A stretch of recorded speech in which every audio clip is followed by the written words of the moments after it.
All right, we are live. Hey, what's going on, guys? Clicking on this. R1TCG Cloudy, Reynaldo Ray, what's going on? Today is a great day. It's Friday. Free boosty box. Well, let's pick a title. Okay, so let's say, I'd say the number one thing going on is Hot Dragonite break. All right, that's pretty good, right? We've got Clearance Union Arena. Clearance. Let's say, no. Kaiju Union Arena sale. Hololive hot. Hololive Spark. No, let's say hot Hololive Spark. I think the Hololive Spark is going to sell really fast today. Hot Dragonite break. Kaiju Union Arena sale. Hot Hololive Spark. I had gas station pizza. All right. All right, that's a very good title, I think. Now, music. What am I reading? I'm reading Mike Side's message. All right, so we're jumping over here. Sometimes I go into reading every single thing that pops up on my screen mode. So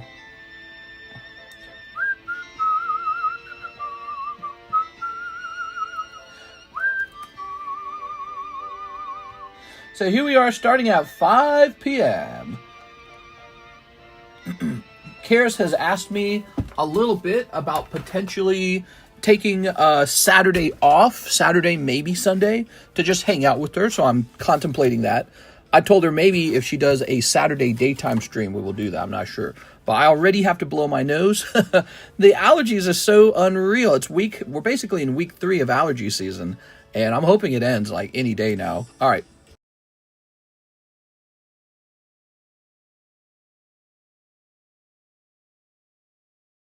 You know what I should do? I should just leave the sound on, and you can listen to me blowing my nose. I'll be blowing my nose ASMR. I got my drink here. I got my little Spindrift. I love these. I don't get sponsored by Spindrift, and they're, unfortunately, really expensive, but they got the best flavor. It's just water and lemon juice. Now, if you want to make the most money you can to buy the most Pokemon cards you can, you wouldn't drink anything like this because it's not worth the money, I mean, from a cost perspective. But for me, it's just a nice relaxing thing while I'm working.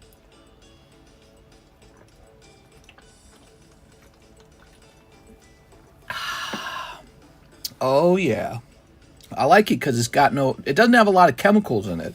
When you look at soda, people love soda. I love soda.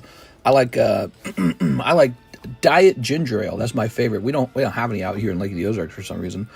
But, you know, those sodas, when you flip them around, they're full of so many ingredients. And you just go, man, I just want water, dude. Just want water. All right. I don't want to see all these crazy ingredients. Let's see. You know, there's ingredients on the back of a soda can that you can't even read. You're like phenylquinoline or something like that. What am I drinking? Jeff Leon, 1 spot in the Dragonite, 1 spot in the Mini, Fossil Mini, 4 Heat Waves, 1 Prismatic. Jeff! What's up, Jeff? So this Dragonite is hot. It's the Lightning Break. We got a Master Ball and a Rare Candy going here. They're both pretty slow. I mean, to be honest, they're really large cards. Actually, when you think about it, nobody's jumped into Greninja yet. I feel like we should cancel this one and just stick to the Lugia. Here's my thoughts. They compete with each other. They're exactly the same size. And they're both Alt-Arts. So I feel like these two compete with each other. We should cancel Greninja before anyone jumps in and try something new. The Dragonite is really nice. I actually really appreciate this card. It's Dragonite. It's vintage. It's Neo 4. So no wonder this one's moving fast. I mean, it's a 1 in 10 break. That's awesome. I mean, this one's a 1 in 10 break, and look, it's considered clearance. Oh, by the way, this is almost done. You guys got to consider getting in this coin. Look at this. How many Gem Mint Rocket Return coins are there? It's just, when you see an item for sale, and you go, is it really worth that much? There's a lot of people that go through that when it comes to an item. Back in the day, when I was buying Rocket Return cards for like $200, $300, there definitely was, in the pit of my stomach, there was this feeling like, is this really worth that? Years later, it totally was. It turns out people are absolute fanatics over collecting, and so This has, to me, sort of the it has sort of the hints that one day this could be a lot more expensive than what we're breaking it for, because it's part of the Rocket Returns collection. Coin grading is relatively new, right? Like PSA coin grading's been around, but nobody cared about it. Now we got this nice CGC coin grading, and that's going to elevate it. There's going to be more attention. So this could be vastly underpriced. One day, this could be $1,000 coin one day. So, you know, you see the Rocket Return cards are these immense prices, and this is more rare than most of those cards. I mean, there's just not that many coins compared to the number of cards that were printed. Tons of cards were printed. How many coins were printed? And then how many of those still have a chance at a 10? Probably not many, because nobody conserved them. So that's likely underpriced at $400. That's probably $1,000 coin. But everyone's so new to it. They have, you know, as a group, as a society, we haven't decided, we haven't agreed that this is super expensive yet. But I'm telling you, some will say, well, I'm going to sell it now for $450. And somebody go, I got $450. Maybe I buy it. You know, so it's cards like this that made me rich. It's collectibles like this that made me wealthy, because I bought items that were, no one was really sure what the value was. And this thing called price discovery occurs every time where it turns out, yeah, somebody really wants that. All right. Gavin says, I just put in for the Greninja. Yeah? All right. So Jeff Lee on one spot, the Dragonite. Let's get started. So today, guys, we got some interesting things. Check out the menu for this box of Union Arena. It is on sale. I just got 2 fresh cases of it, $60 a box. That's virtually the eBay price, except no taxes. I'm cheaper than eBay. So $60 a box, 2 fresh cases. What's going on here? I bought some of this from a guy like in October, and he finally shipped it to me. It's kind of poor that he took so long, but they're finally here, and now it's kind of past the moment where this set was like super new and exciting. So it's past that point, and I'm just getting rid of them to get my money back out. So yeah, he finally sent those to me. $60 a box. I'd love to sell through all of it, and that's a fantastic price. If you love this anime, open it here. You're going to get the great moments on the stream, and you're going to get, you know, you're just going to get a really, really good price on this. I don't normally sell at that price. I normally sell above the eBay price. There's like the eBay price, and then there's the Cardconomist Premium above the eBay price, and that's where I make a little bit of money. All right, Jeff Leon. Sometimes I make good money. You know when I make good money? When a new set's coming out and I bought a lot of it, and then the price goes up right after launch. I make a ton of money when that happens. So, for example, I did extremely well with Terra Festival, but then I did really bad with Prismatic, so it kind of all balances. Here we are, Jeff. Yeah, I did bad with Prismatic. By the way, Prismatic makes me no money. I make very little money with Prismatic. It's just a bad set for me. 1, 2, 3, 4, 5, 6. All right. We getting any dress up for the pre-orders or no? He was supposed to send that as well. He still hasn't. You know who I'm talking about, actually, because I think you introduced me to him. And yeah, that guy, I'm just waiting for the rest of it to show up. It hasn't shown up. I think it's very unusual. I contact him about it about every other week. And then every single time he just says, yeah, those are on the way. And it's like, all right. And then they are not on the way. And now we're almost in April. What happened? We're in April. I've been asking about it so often. It's still not here. I don't know if he doesn't take me seriously. I don't know what it is. Or maybe he's mad at the situation he's in. Maybe he sold it to me and he didn't actually acquire the product. And so now he's looking at acquiring it, and it will actually be a loss for him, which I can understand why that would be frustrating. But you can't just sit there and wait for maybe the market conditions to change and for it to get cheaper or whatever he's doing. I don't know. Maybe he doesn't want to take the loss on it when he actually has to fulfill the order. I told him we could do like store credit if it's easier for him to do store credit, or maybe I'm like this small fry to him. I don't know if I am. I bought a half pallet of that one set from him. I don't know what counts as a small fry or whatever, but he let it build up. I made a bunch of orders with him over time, and he just let it build up. He's got all these orders to fulfill. He actually owes me 40 booster boxes of Terra Festival. That was part of a deal we made for a lot more than just 40 boxes. We did a deal for, I think, 12 cases of it. And he just didn't fulfill those last boxes for some reason. And yeah, that's it. By the way, guys, we have these poker Disney cards. Yeah, I couldn't tell you why he took so long, but I can tell you it lost me money. Yeah, it lost me money. I was relying on him for a couple sets, like this Dress Up Darling set and Fujibunko 2. I was kind of relying on him for that, and he just never fulfilled them. And I think I lost a lot of sales as a result of that. If I had just gone with my other guy, I would have got those. At least I would have gotten the Fujibunko 2 sales. And eventually I had to sort of like shift and go order it from him. And you know, the other guy just kept saying over and over again, I'm going to ship it, I'm going to ship it, I'm going to ship it, I'm going to ship it. And so I actually believed him. And this caused me not to order it elsewhere. And I just should have. I should have just ordered a ton of it elsewhere. And then I wouldn't have had the problem. Pretty wild, huh? Are you selling the plasma? I've wanted to buy Marvel Weiss since October, mister, and he hasn't shipped. Yeah, exactly. So, and he did actually originally ship, but he only shipped me one case of it. So that was a real problem. He shipped me one case. I had ordered 2 of them. And so it was a shipping mistake. Let's see. Oh, man. Don't you hate it when the plastic doesn't work? Are you getting a refund? No, I'd like him to just fulfill it. But if you'd like to do store credit or something with me, I would accept that too. But it's got to be at today's rates. It's got to be at today's rates. So whatever those sets are worth today, that's what the refund should be. And I think that's fair. Actually, I think that's extremely fair because overall, he did lose me money. I'm pretty sure on those ones he didn't ship, I lost money. And I'm not complaining about that. So are you selling the Plasma Storm Lugia? Oh, you like that one? Hey, Pokey Trapper, I feel like I recognize you, dude. Pokey Trapper, do I know you? Let me see. I feel like I've seen you. No, maybe I'm confusing you. There's always guys I buy from, and you look like a guy who tends to sell rare slabs. But you want that Plasma Storm Lugia. That's a very special card, and I'm glad I've held on to it rather than selling it. But I think I had it listed for sale one time for like $15,000, and someone laughed at me at that price. They're like, that price is ridiculous. And maybe at the time it was, I'm not sure. But I don't think $15,000 is so ridiculous right now. I think people probably look at it very seriously that way. Do you recognize me? Joseph Albrecht. Yeah, hey, what's up, bro? I totally recognize you. Don't forget about the rest of my order. Yes, sorry about that. We're just doing this real fast. So these Disney poker cards, are pretty popular right now because I have them at a clearance price. We are. I have these at a clearance price, so you should consider buying some of these. It's $15 for 5. I just restocked them. All right. These are gradable. PSA does grade those. Now, Mr. Jeff has a spot in the Fossil Mini. Let's go get that Fossil Mini going. Nice. Here it is, the Fossil Sublist. So Anthony Kalura's in there.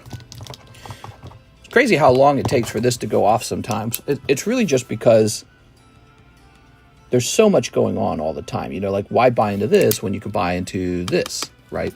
So, but eventually this does fill up. It's 1 in 16 odds. It got more expensive. That's the other thing. It used to be 1 in 14. Now it's 1 in 16. The odds are harder. And this went from 550 to 650. And so we got all this to fill, and it's still a really good booster box. The price of a Fossil booster box has really blown up, everyone, if you didn't know that. That's what happened since January. Everything's exploded. Even vintage has exploded. And so the price of the Fossil boxes has jumped significantly. As a result, my remaining packs cost a little more. Here we are. Houndoom. Oh, that's one of the reasons to lock in a spot using Slab Away. You lock in a spot before it goes to 700. All right, so you also need 4 Heat Wave and 1 Prismatic. All right. 4 Heat Waves. Would you be able to crack my PSA slab and submit it to CGC? I could do that. There's a risk to doing that. The risk is that I injure the card. So we could have you buy insurance when I crack it if you want. Let's see. There should be a fee for cracking it, maybe. All right. Prismatic. 1 Prismatic. We're going to get the rest of that Heat Wave, too.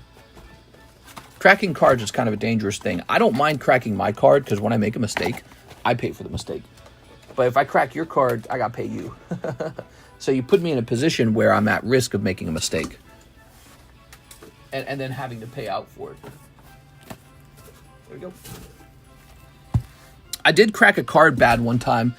It was one of my own cards. It was a PSA Topps Charmeleon that unfortunately my screwdriver slipped and touched it. And it went from like a 9 to like a 5. I was cracking it to try and get a 10, and I turned it into a 5. But I'd seen the damage. I knew it had no shot once the damage came on. But it shows you cracking slabs is dangerous. That's also one of the reasons I don't use certain tools anymore. I've had a lot of practice. CGC slabs look great in my opinion. Oh, yeah.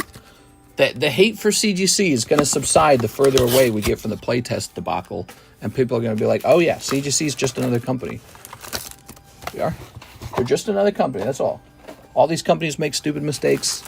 CGC made a stupid mistake, and one day you won't even remember. You'll have people who have never even heard of the mistake. They'll be like, look at my CGC slabs. You'll be like, oh, CGC, they did the playtest thing. And they'll be like, what? They won't even know what you're talking about. How many people remember the Beckett insurance scam that occurred just a couple months ago? Anyone here never heard of that? There was a giant, like, FBI investigation on BGS because they had an insurance fraud. Did anyone know about that? Some people don't even know about it. So it's the same with CGC. Oh my God, dude, look at that one-shot snipe with the Ogre Pond. Beautiful. CGC is dead. Tag is the future. I got no problem with tag. I like tag grading too. Tag grading's fine. I think their clear slabs are obviously favored by a lot of people, and they offer a service automatically that a lot of people like. They like the grade report. I think the grade report has more value than subgrades. You know, subgrades were like Beckett. They put a grade report right on the label. But being able to scan a QR code and then actually see a detailed reporting, that is a superior version of the subgrades. So, but here's the problem. As tag grading scales, as more people demand tag grading, they're going to realize, wow, it's really time ineffective. It's really time ineffective to do all these reports. And so they're probably going to offer, at some point, they're going to offer slabs with no report for a lower price to grade, just like Beckett offers no subgrades. And also they probably offer, well, they probably cost more than PSA at some point. If they're truly as successful as you think they'll be, their grading will cost more than PSA because it takes longer per slab. And so to compete with PSA, they have to have more labor hours than PSA to grade the same card. Right? Like if PSA is not writing a report, if they're just getting it encapsulated saying, it got an 8, trust us, bro, and they're just pushing it out there, well, their turnaround time is faster. That requires lower labor, so their profit margin is better than tag grading. So as a company, PSA is outpacing tag grading. They make more profit per unit, and they require less intensive labor, maybe less infrastructure. And so tag grading will either have to become more expensive than PSA, or the wait times will have to be exceptionally longer, or they're going to offer grading with no report. One of those three, maybe all three. Jeff. All right, Jeff. So, the Jeff bag. We talk a lot about grading. We're huge nerds in this stream, aren't we? That is a lot of talking about grading. And we talked a lot about grading yesterday. But that's why you guys are here, because when we talk about grading, you learn stuff. You hear the conversations going on. You gain perspective about what's going on. And this allows you to be a better collector. So being here is helping you do a better job at collecting and grading your own cards. So there's a value to that. So if you like that, be sure to check us out. We go live every day. I think everyone here probably knows that. You guys are probably my core audience, but we get new guys. We've been getting some new guys recently. They haven't been around for very long, so this is all new to them. All right. Grading discussions is interesting to me. Yeah, exactly. Are we still on pre-orders? I sent for one Prismatic Evo. No. Does it say pre-order in the menu? Because it definitely should not. Yeah, Prismatic is not pre-order. It's actually available. All right, we have Mr. Omar, one Prismatic. You got it. Yes, we got these, whatever they're called, booster bundles now. I pray these PSA fanboys wake up and see how good tag is. To me, there's tag, there's CGC, there's SGC, there's PSA. There may be even another company that is more obscure. I consider all of them, like GMA. I don't know. The problem with GMA is they need to be a lot cheaper. GMA kind of makes no sense to me. Here we are, Roaring Moon. GMA needs to make sense. They need to be a lot cheaper.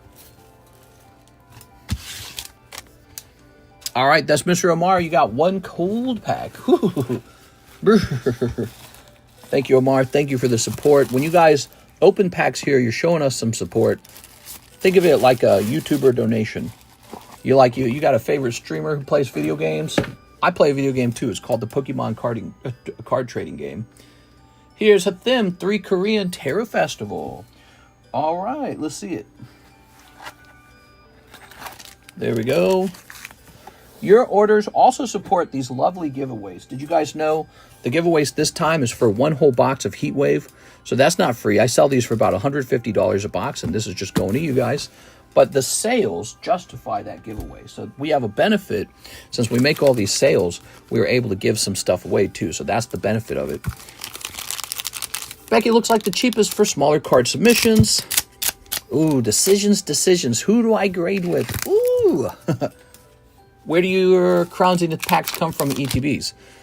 Oh, Mr. Matthew, is there a reason for that question? For example, do you believe the pull rates are better in certain products? I'm curious. Like, was there a report that the pull rates were better in the ETBs? Oh. Here's Flagrant. How was that gas station pizza? Oh, yeah. I eat gas station pizza like the everyday man. And that's how I afford my Pokemon card hoard. It was pretty, like, yummy, but it was, like, disgusting at the same time. Just like you think it would be. But it was Casey's handmade pizza. You guys ever had Casey's pizza? It's not bad. And the reason we had it is Karis had been working all day. She had not eaten. So when I woke up, she's like, take me to the gas station and get me pizza. So we actually went there because she demanded the pizza. And she was devouring it, dude. She was eating it up. There's a thing. So I had a slice of that gas station pizza. It was so good. Journey Together officially released today. Yeah, I'm afraid we don't have it. It's on the way, but we don't have it yet. I suspect we get our product a little slower as a result of living out here in the middle of nowhere. We live... This is like rural out here. Lake of the Ozarks, it has a very small population. Let me show you. So I've read reports that the total population in Lake of the Ozarks is about 90,000. Where's my cell phone? Oh, is this? That's not it. Oh, I don't have my cell phone with me. I thought I would have had my cell phone. Is that it? No, that's not it. Oh, okay. So, but I'll just look it up from my computer real fast. Hold on. I should go get that phone though. Camdenton, Missouri population. We have a population of 4,000 people for the city I live in, the city of Camdenton. Population of 4,000. That's it. Pretty small. So this is a rural post office, and, you know, UPS, FedEx, all those good companies, they always get their product in Kansas City, and then like 2 days later I get the product. So I'm always behind, I'm pretty sure. Wait, you live in the Ozarks like Marty Bird? Yes, we live in the Ozarks. I have a beautiful view of the lake right here from this room. If I look to my right, I can see the lake. I know the Ozarks because of the show, but you've heard that before. Ozarks is not very well developed. It's not heavily populated. There's a ton of beautiful lake houses, and they have one of I think it's the largest unofficial boat race in America. And it's just remarkable. It's even covered by like ESPN actually covers the race. So it's pretty cool that way. And there's a certain lake lifestyle people can get to have out here. You can own a lake house. Well, you used to be able to own a lake house for a little. It was kind of affordable. Now, not so much. The lake houses have all topped up at like $1 million a piece. So they're not so affordable anymore. Everyone wants one. And they're developing this area, though. There's an amusement park being built right now. It's in the middle of being built. Zach, he says, one Dragonite. You got it, Zach. What are some of your most expensive slabs, like in the $500 for slab away? Yeah, have you checked out our Discord server? Most people check our Discord server for the slab away channels. We have a channel called Pricey Slabs that you can scroll through. And so, like, for example, when this comes off the table, I'll take a picture of this, and that'll be in that channel. So you can just scroll that channel and see what's immediately available. Then when you slab it away, I remove it from the channel. All right, Mr. Zach. That's me. That's him. Okay, here it is. The lightning break. Kapew. Modern day card shows are the new Antique Roadshow. Prove me wrong. Dude, I saw that. I finally watched that Leonhardt video where he traded up to like an Umbreon. It was so goofy because it definitely felt like he was just using his influence as Leonhardt to get people to give up the value in their cards. You know, it's like, hey, I got this $75 item. Will you give me a $140 item? What? Yeah, just like the average person could do, right? But I was watching that, and he was at some kind of card convention, and holy Jesus, were they packed. It was so packed. It was crazy looking. And so, yeah, card shows. Yeah, I think what's going on is there's just not a lot of good toys in the world to own, even as an adult. And Pokemon cards have become the toy. You know what I'm saying? Like, you can go to Walmart and buy, like, a squirt gun or something like that. Who wants that? A Pokemon card. That's what people want. They don't, most of the toys at the toy aisle are just like, plastic and mold, plastic and plastic mold injectors.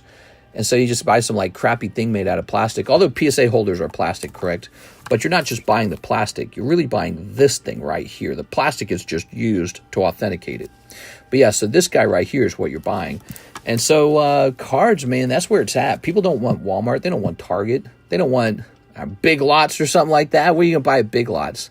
They want this. So that's where the world has sort of landed. Card collecting is sort of like this end game activity in life. All right, let's see what we got next. We got an order from Alex Silva. May I have 2 Upper Deck Hobby Box packs and a Nintendo pack? Yes, sir. All right. So we've been selling a little bit of those Nintendo packs. Might be named Alex Silver. Oops, grabbed 3 of them there. These are extremely good. They're actually cheaper now. They were $20. They're $18 a pack now. Here they are. So what you have to remember, these are the actual hobby box packs, not to be confused with the cheaper retail packs, okay? So there they are. Big Lot sale Pokemon cards. Yeah, and that's the only reason to go. Pokemon cards are the new gold. I don't know if you could say that. Gold is the new gold, but Pokemon cards, collectibles have this place as an alternative asset, like this risky, speculative thing. What you could say about Pokemon cards is they perform better on social media than gold does.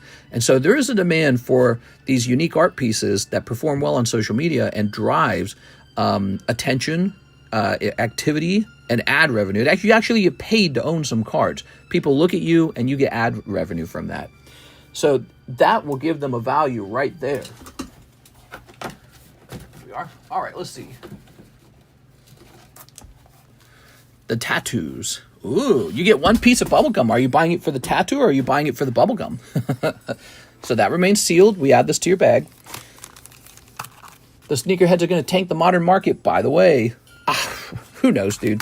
Who knows what happens next? What I can tell you is that it's all really expensive, and Pokemon has many of these new sets still in print.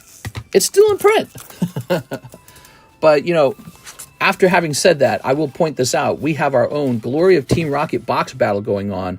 1 in 8 odds, $40. Take it if you will. It's, you could walk away with a nice box of Glory of Team Rocket for $40. That's a pre-sale order. They're not out yet.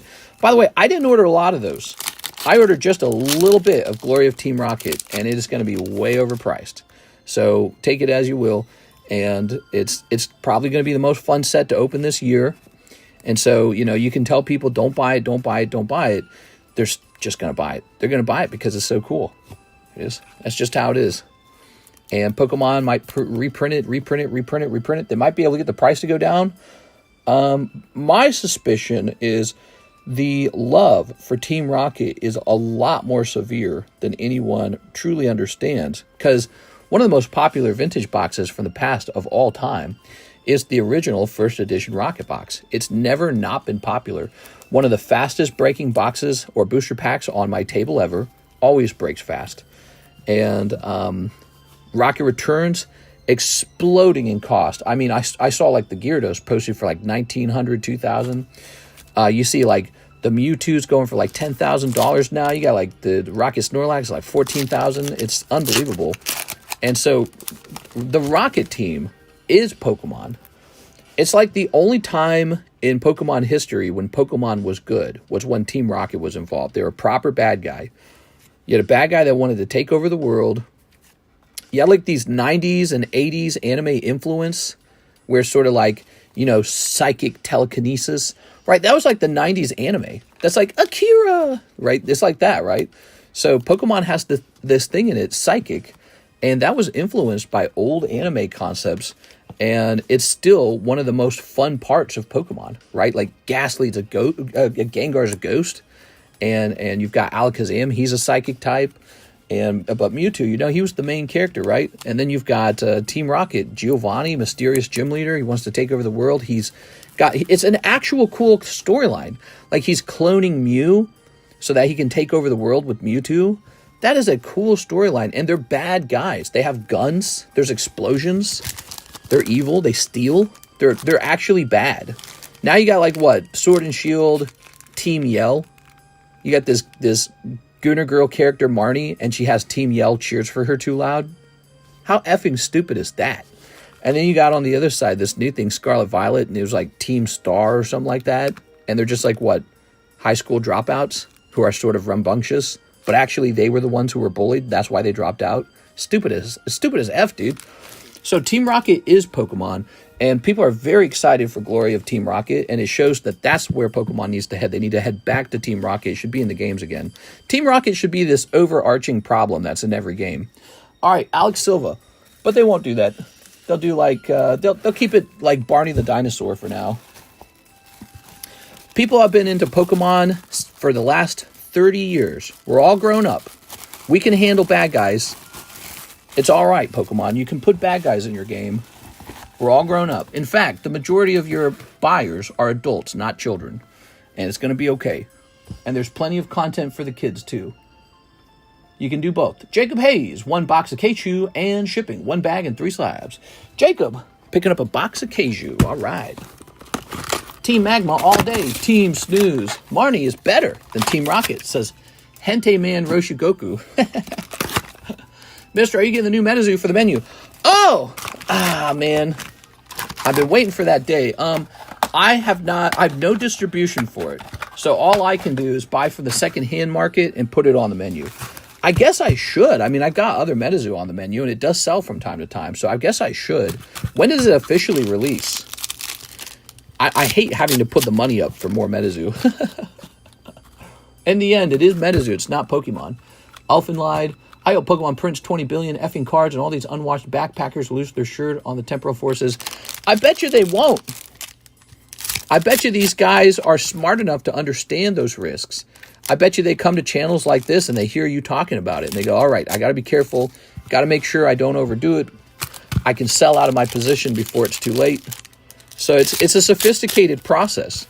And there will be people who get shaken out. But there's going to be plenty of winners too. Like, remember Logan Paul? There was that collectibles guru guy. That guy got rich before he left. So, you can tell them, you'll rue the day you join Pokemon. But, for a lot of them, the smart ones, it's just not going to be the case. They're going to make plenty of money. And, it's just I think it's the nature of it. Like, you almost have to see them for what they are. They're a part of the jungle. They're part of the nature of what we're going through. They're there. They're Team Rocket, if you want to think of it like that. But they're there. They're not going anywhere unless you can pass a law that says you're not allowed to collect Pokemon cards or buy it off the market unless you're a true collector, right? Like, you have to get a Pikachu tattoo on your ass. You have to memorize, like, a secret prayer. You have to have that Pokemon handshake. All right, now you're allowed to buy case after case of Team Rocket. You know what I mean? Or, like, you have to prove, like, you've got so many Pokemon cards in your collection already before you can buy Pokemon. So that's why I'm saying it's just this thing. It's not going away. Better get used to it and just go with the flow. If you feel it's too expensive, don't buy. If you want to wait till later, just wait till later. Maybe it doesn't go down. Maybe it just goes up. Maybe Pokemon can never print enough of it. Who knows? Or maybe it crashes really hard. Maybe it comes out, price is way overpriced. People go, I ain't buying that.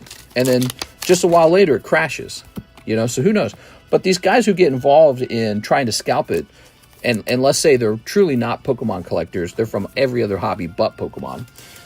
Maybe they get killed. Who knows? Maybe they put all this money in and they can't get rid of it, and then the price drops. I doubt it.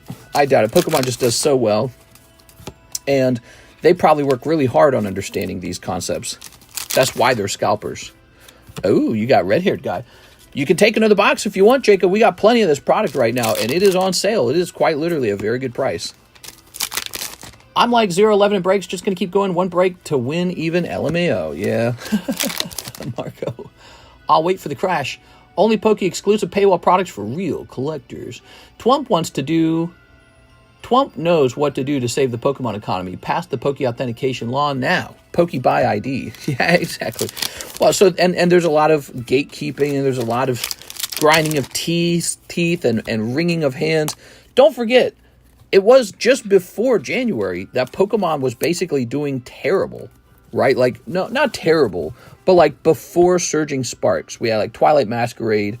Greninja was like a hint that it was kind of doing okay, doing a little better. The Magikarp was a hint that it was doing a little better, and Paldean evolved. But like there was this whole year and a half where Pokemon just sucked. And so it's just waves, you know, it just kind of goes back and forth. And one day you're going to feel the icy winter of a Pokemon, you know, like just falling through again, and nobody wants it for a while. But now it's hot, and it just goes back and forth. So just take it easy, take a breath.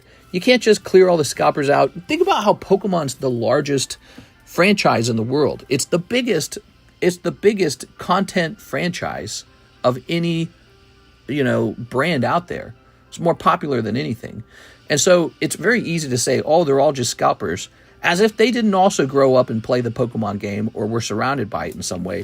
So it's like most people have played the game and have some feeling about it.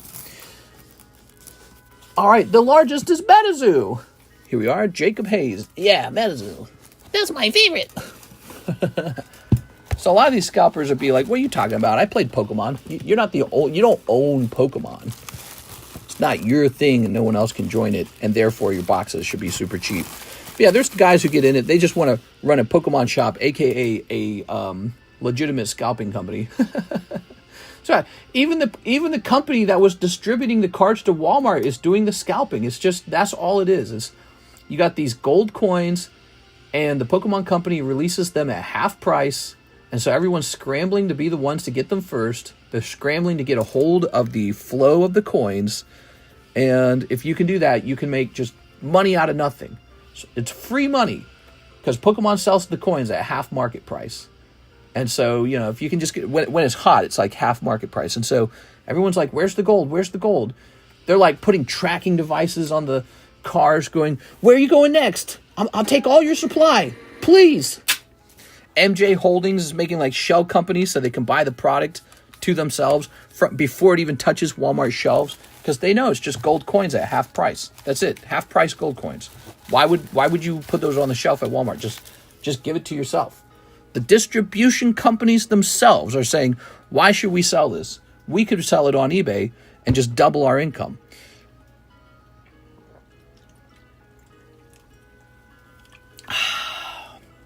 That's why I got my drink with me, guys, because I blab a lot. I go blah, blah, blah. Can't even go to GameStop selling 151 ETBs for 200. I kind of get that, though, right? Because those are kind of out of print. They can't get those from distribution anymore. Jeff Leon, 6 Heatwave, 1 more Prismatic. You got it, Jeff. Jeff Leon. All right, it's 5:30. How are you guys doing? It's the daytime stream for Friday. Now, he said he wants some Heatwave, right? Some heat. 1, 2, 3, 4, 5. And a 6. My local card shop is doing limit 5 packs per customer and 2 ETBs. Sure. Yeah, exactly. Because again, they're like half sale gold coins. And if they were allowed to buy as much as they could, a scalper would come in because he's got a $10,000 credit card. And he'll say, just give me all of it. I'll just put it all on eBay right now. So it's like there are card shops that want people to access these cards close to retail price because they feel a certain like religiosity about it. Like, this isn't right. So there's a certain religiosity to it. And but they can't fulfill that because, you know, these rich guys come in, they just buy it all. And then they make you buy it from them. It's kind of a great learning lesson because that's kind of how the whole world works, right? Like, you think that it only works with Pokemon cards that way? This is like a microcosm of the whole world. There are companies that hoard gold, companies that hoard diamonds and sell it back to you because you have to have a diamond to get married. There's companies that hoard the oil, they hoard the trees, they hoard the construction of homes, whatever it is. And then they leak it out to you a little bit at a time and say, you can buy it from us, but you have to buy it from us at 10,000 margin. And that's how you get rich in this world, by giving someone else, you know, a house that cost you, you know, $150,000 to build, but you sell it for $300,000, right? And so that sort of uneven trade is what makes a person wealthy.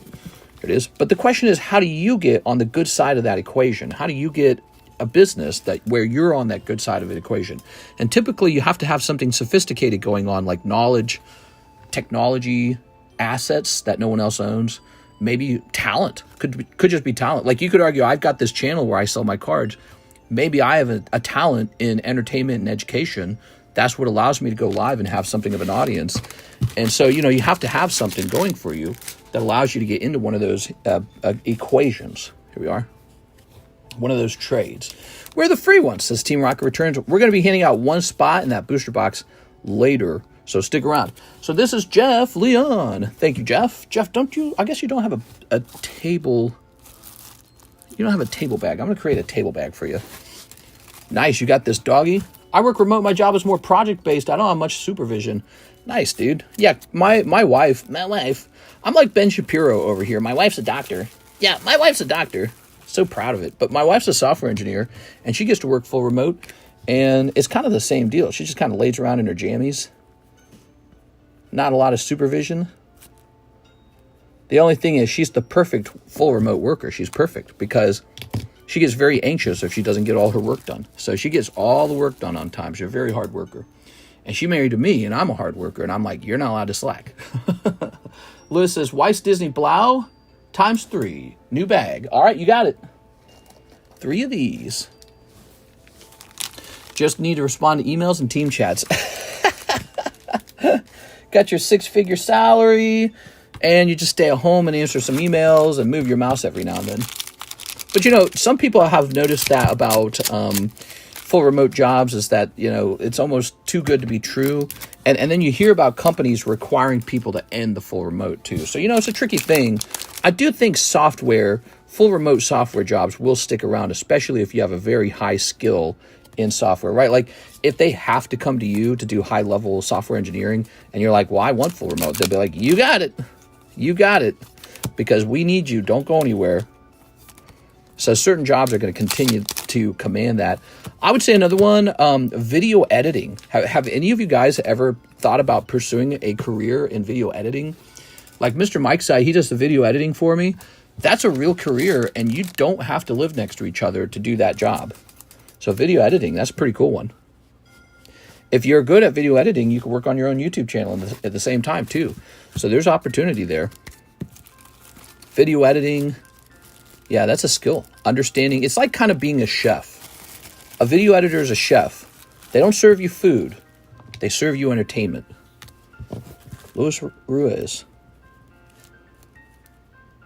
As a YouTube channel, I'm always looking to add somebody onto the team as like an apprentice for editing videos. Here it is. All right. Oh, we still got to work on the Flames cards, right?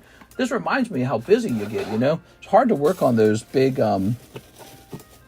it's hard to work on those big card submissions that need to be sorted and pre-graded because you're so busy in the actual stream. Hey, can I keep the bulk? When it comes to bulk, we remove the bulk. However, you've got a very small bag at the moment, and you've got these little Disney cards.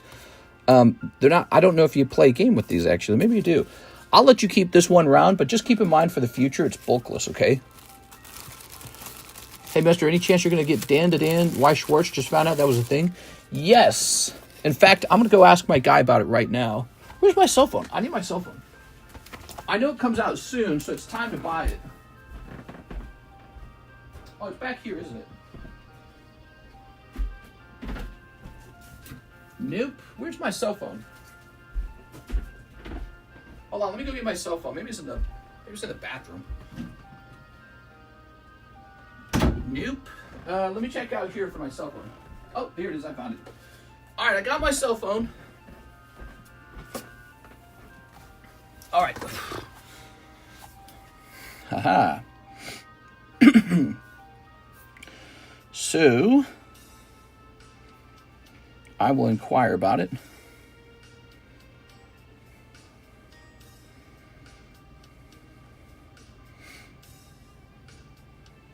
Okay.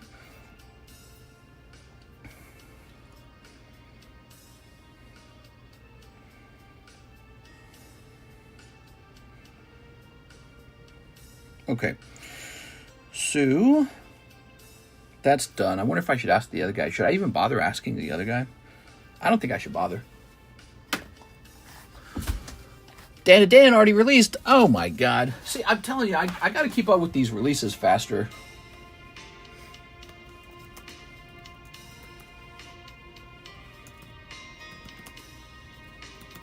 It already released. My God, dude. Oh, is it one word? I tell these guys, the suppliers, you know, let me know what's coming out.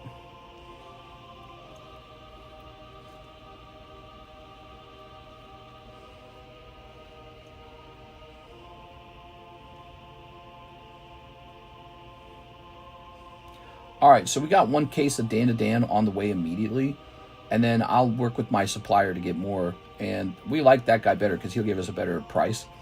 But let me look at this real fast. There's a guy asking about this job.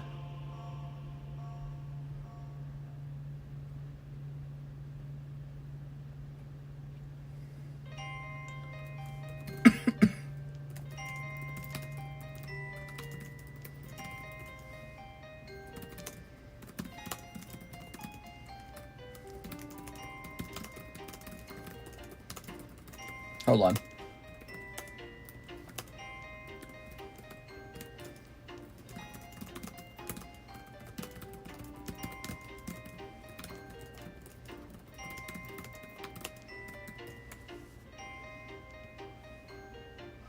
All right, very nice.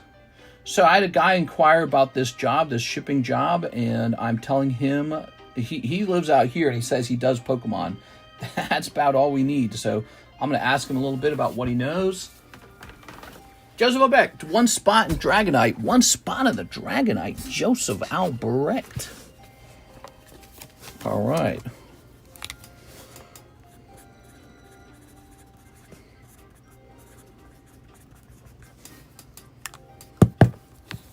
Dan to Dan already released. Here we are. That goes into the Dragonite right here. Fleer Lonnie turns. Did Mewtwo go off already? Rocket's Mewtwo ended. Here we are. This is 8. Oh. Okay, 8. 5 of the Pokey Shuffles.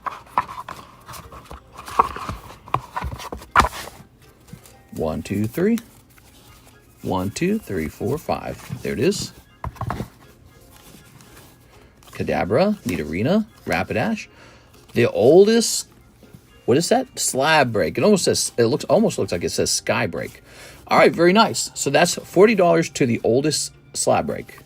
1, 2, 3, 4, 5, 6, 7, 5, 6, 7, 8. There it goes. Okay, good. So this goes back into the box, and you got a spot in one of the breaks. The oldest one, in fact. I think the current oldest break is probably either the booster slab, which has a long way to go. This guy right here. It's a 17 spot slab, but nobody's jumped in there. But it's weird. I kind of just want to focus on this coin over there. You know, that slab just sitting around, those booster slabs just go up in value over time. So it's funny. It makes me want to just, it's like not a rush to fill that one up. Joseph Albrecht. But I got all these little slabs crowding up my box here, and I'd like to get some of those moved.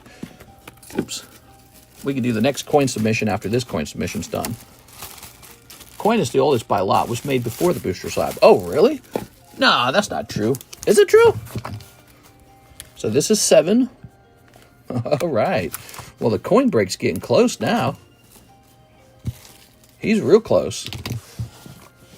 And then, so one spot on the Dragonite, 5 Poke Shuffle, 1 Hidden Trials. Oh, Hidden Trials. Hidden Smiles. The coin's almost done. Maybe we do one of those pristine Chansey coins after this. Death Glaze. Well, wait a second. What's this? Haha. Okay. Do do do do. Scooby doo doo doo doo doo doo. This is some old RuneScape music, by the way. Because we haven't played RuneScape music in a while. That's what we kind of do. We kind of rotate through games. All right. What should we play after RuneScape? We've been doing a lot of Pokemon music and a lot of Minecraft music. Now we're doing RuneScape music. What should we put into the rotation next? We have an order from Omar Faba, 8 of the Prismatic Evo English. Damn, that's a lot, dude. All right, I feel like I'm going to have to order more of this.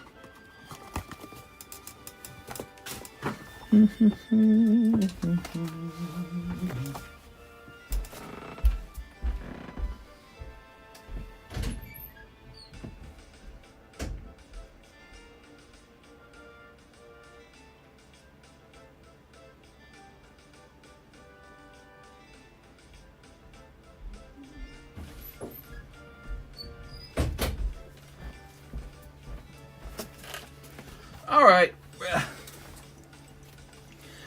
DK country music. We played that a lot. We played so much DK country music. Wait, I think we're going to need more than one bundle.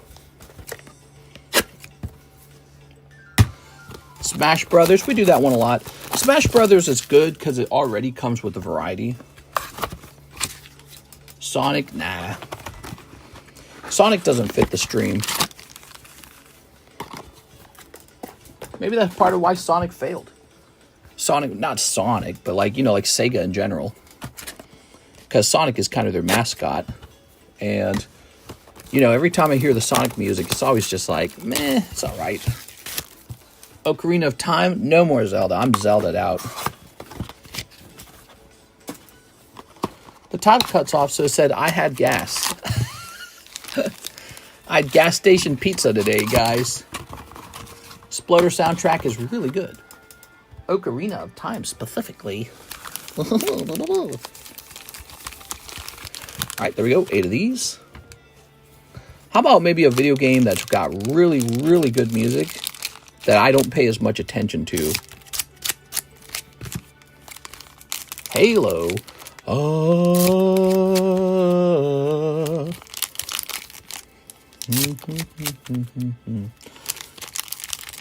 WarioWare's okay sometimes. They got a couple bangers. All right. There's a couple good Halo tracks for sure. The intro's not the same as all their other music, but I don't know. It's interesting. Some music fits the stream very well, and then I'd say some music not so well. It's too video gamey or something. You know, there's not Amories. Oh my god, bro. All right. Animal Crossing. I guess we've done a lot of Animal Crossing already too, and Animal Crossing tends to get kind of like sleepy and repetitive. It has a sort of a minimalistic style to it, and it's like dunch, dunch, dunch. You know what I mean? It's got the little woodward sounding like wind instruments and the little clicks and clacks, and it's just sort of like really slow, like it's meant to pass the time, like you're sitting in a doctor's office waiting time, just passing, dying actually. Here's Baneri. Dusclops! That's one of the hits! Look at this! Whoa! Oh yeah. Here's Glaceon. It's Glaceon. Cheap and affordable, prismatic. Ooh, Mr. Omar, that is rough, man. Alright. Prismatic is so tough. Battletoads? Maybe Battletoads. I haven't heard that one much. Alright. You damn know... Somebody said in the comment section that I'm weighing cards. Let's see what video is that. I'm just curious. I get these comments constantly, dude. It's from an old video, too.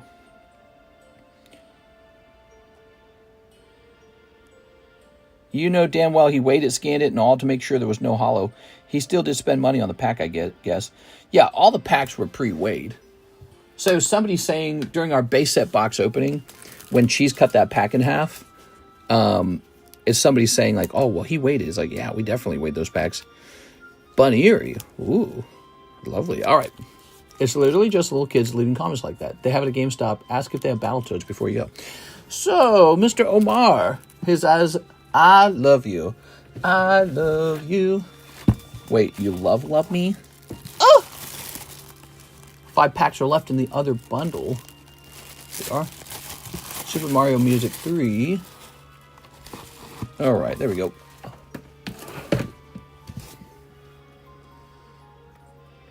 Hathim, 2 more Korean Terra Festival. Okay, Terra Festivals. 1, 2.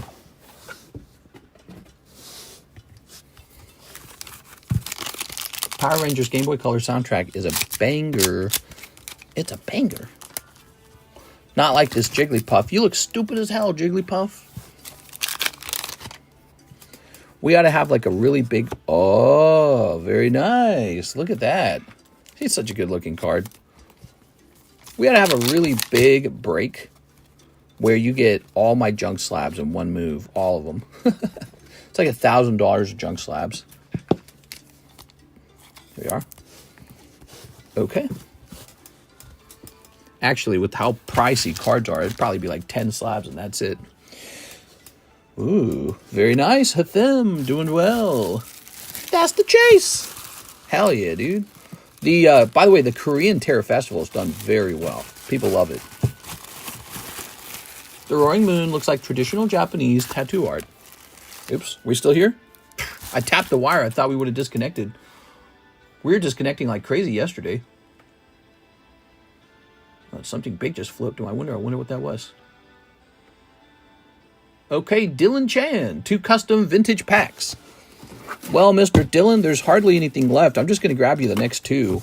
Let's see. We got Persian, Goldeen, Cedra, and Lapras. And then we've got Quillfish looking good.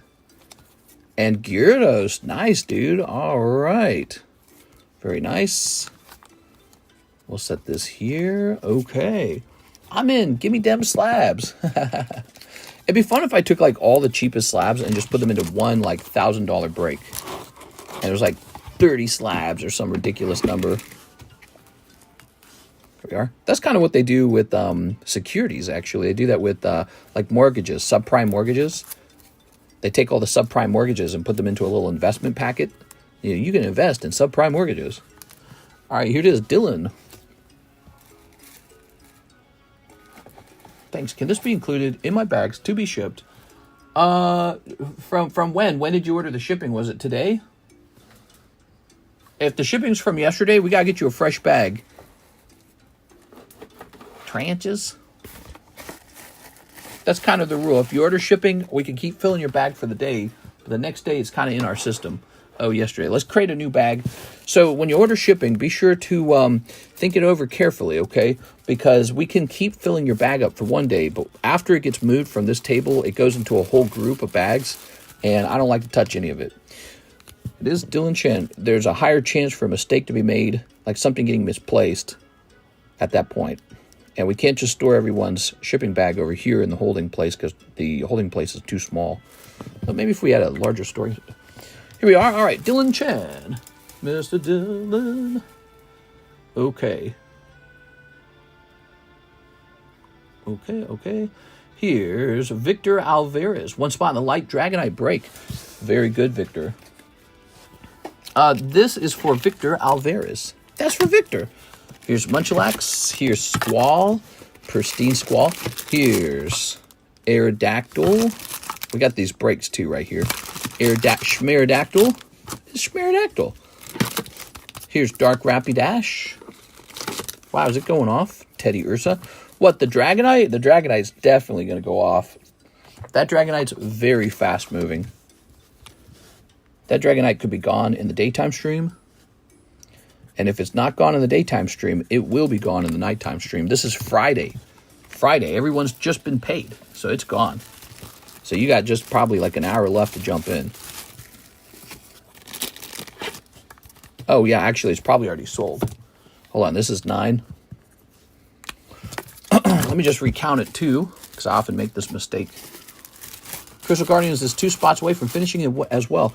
No, that's over. We already did the Crystal Guardians. 1, 2, 3, 4, 5, 6, 7, 8, 9. Crystal Guardians is gone. We finished that a while back. I sent for a spot already. All right, it's done. We actually have a great card to replace it right here. See this card right here, the Houndoom? That's the next one. So here's what we're going to do on the Houndoom, I think. We're going to take this Houndoom. He's the next one. If you want a new one to jump into, he looks absolutely stunning. He's supposed to be $430. That's the red label price. We're going to make him $400 even. And the way this is going to work, we're going to say 40. And it's not going to be 1 in 10. It's going to be 1 in 11. Because 1 spot is still going to be the star card spot. Ta-da! Like that. All right. All right, good. So that's the new one. It just started. You can jump in there if you'd like. That Houndoom is very sexy. We've hosted that break a couple of times. And every time we host it, it moves pretty fast. It's from Neo Revelations, or Neo 3 is what PSA calls it, but it's Neo Revelations. All right, the lightning bolt's supposed to represent that it moves really fast, but you never know. What's the point of the Breaks channel if it's not updated? I apologize. Maybe I was supposed to update it. Actually, you know, it's kind of confusing. If I'm sharing it with the moderators and they're updating it, but then one day they're not here and they don't tell me they're not here, it means I have to check every time. So maybe a little miscommunication between each other. Yeah, in the past, there wasn't even an update channel in the past. We didn't do that. The way it worked is you just had to go look at the streams and see when it ended. So we've been adding that for your convenience. Oops, I didn't mean to click that. But yeah, it might be imperfect. Might be imperfect. GameStop sells booster boxes. Chris, which channel are you talking about? I've been on vacation. Don't complain. Tammy's been on vacation. The Current Breaks channel. Oh, yeah, that's an interesting one. We don't have like really good rules around how we explain when the booster packs go off. Here we are. Here's Lugia. Here's Final Fantasy. It's not a perfect thing. It's not a perfect thing, okay? We try to do it for your convenience, but it's not perfect. The best way to know, by the way, is always to just stop and ask me what are the current booster pack breaks or something like that, and I'll just say it. Victor Alvarez, 1 spot in the like. Dragonite break. This for Victor Alvarez. We already did that one. Jeff Leon, 8 heat wave packs. All right, 8 of these heat waves. Okay. 1, 2, 3, 4, 5, 6, 7, 8. All right, very nice. All right. Don't be rude. Oh, I don't think he's being rude. He probably feeling a little frustration. Maybe he wanted to see it get open and he missed it. Were you in that one, Chris? Chris Abruzzo, were you in that one? He might have been in that one. Those are really expensive. All right, let's see.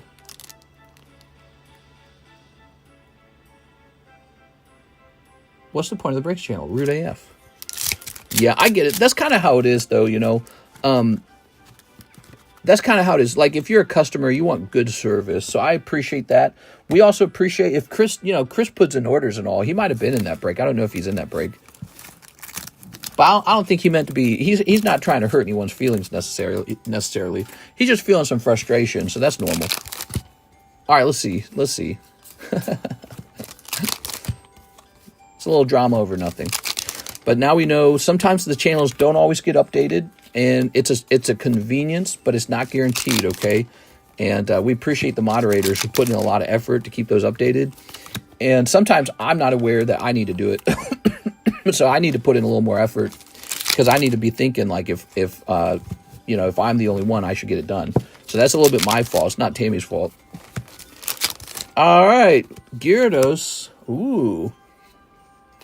Look at that Gyarados. You know, it's interesting. We're usually pretty good with the slab breaks. I don't really think much about doing the booster pack breaks in the, you know, in the, what's it called? The Current Breaks. Is it called Current Breaks? What's it called? It's called Breaks History. So in the Breaks History channel, I actually never update those for the booster packs, do I? I never did. It was always for the slabs. So I don't even think about it when it's the booster packs. Here it is. I don't know why. I don't know why I do it that way. I'm never rude. I just drill.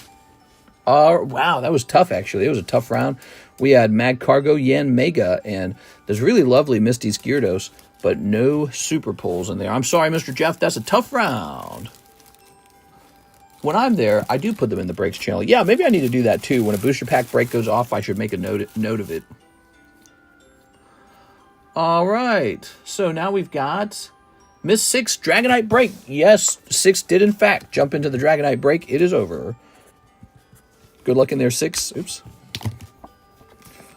Okay. Hey, mister, any Snorlax slabs? I'd go get you the first edition PSA 10 Jungle Snorlax. How does that sound? 1, 2, 3, 4, 5, 6, 7, 8, 9, 10. That or the Rocket Return Snorlax, one or the other. All right, so here it is. The Dragonite is going off. I'm going to go get 10 custom booster packs now. There's the chase card. There's the star card. 1, 2, 3, 4, 5, 6, 7, 8, 9, 10. Okay, 10 of these. Good. 1, 2, 3, 4, 5, 6, 7, 8, 9, 10. All right, now we're doing this. A little bit of this, a little bit of that. All right. There we go.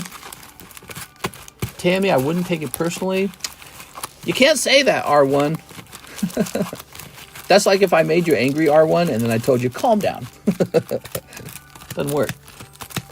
The Journey Together released fully today. Yeah, I don't have it. It looks like hopefully I get it on Saturday, but I might get it on Monday, which is kind of a catastrophe. But I kind of blame it on being out here in Lake of the Ozarks. I think Lake of the Ozarks gets everything a few days late. Like, I bet you on Saturday it's in Kansas City. I guarantee you it's going to be in Kansas City.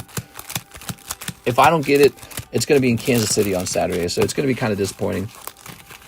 All right, give me a number. I think I can look it up. Let me go look it up real fast.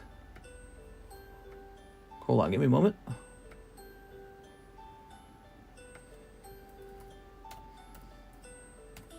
All right. All right. No fighting. No fighting. I don't see any fighting. I see the beginnings of a fight. So what I'm going to do is I'll say we can't talk about it anymore. All right, let's see. So here are the tracking numbers. Oh, so I actually have two separate orders. And so I wonder if this one's any closer to us, because obviously it didn't show up today. Nope. Nope, it's looking like it's going to arrive on... It's going to arrive on Monday, guys. God, that sucks so much, man. Rar means I love you in Dinosaur. How about this one? Nope. God, that sucks so much, dude. Yeah, we're going to get it Monday. If we're lucky, we're going to get it Monday. That just sucks. Do we get a number, by the way? L. Iker says 2. Hey, what's up, L. Iker? 1, 2. All right. That's been split by the audience. And now we show these names off again. One last time. All right. If you want to fight, use your Pokemon. Getting Discord Politics flashback banter.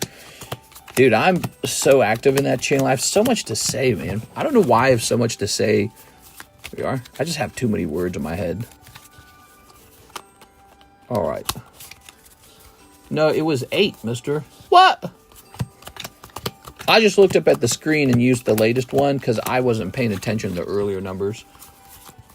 All right, give me a number. We'll get this one, whatever you want it to be, Brandon.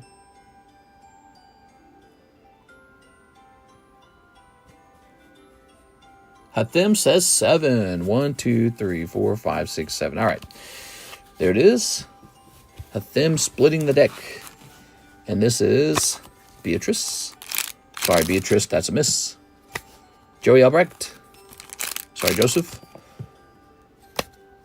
Mr. Eddie Berto. Cold. Javier. Cold. Jeff Leon. Ah. Zachary Stekskowski.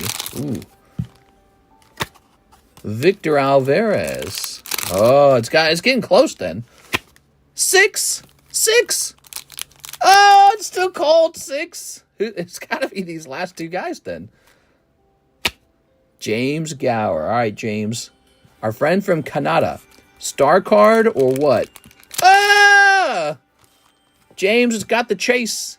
It's like you pulled a light Dragonite out of a pack of Neo Destiny, but it was a cheaper pack. It was like only $400, and it's already 10.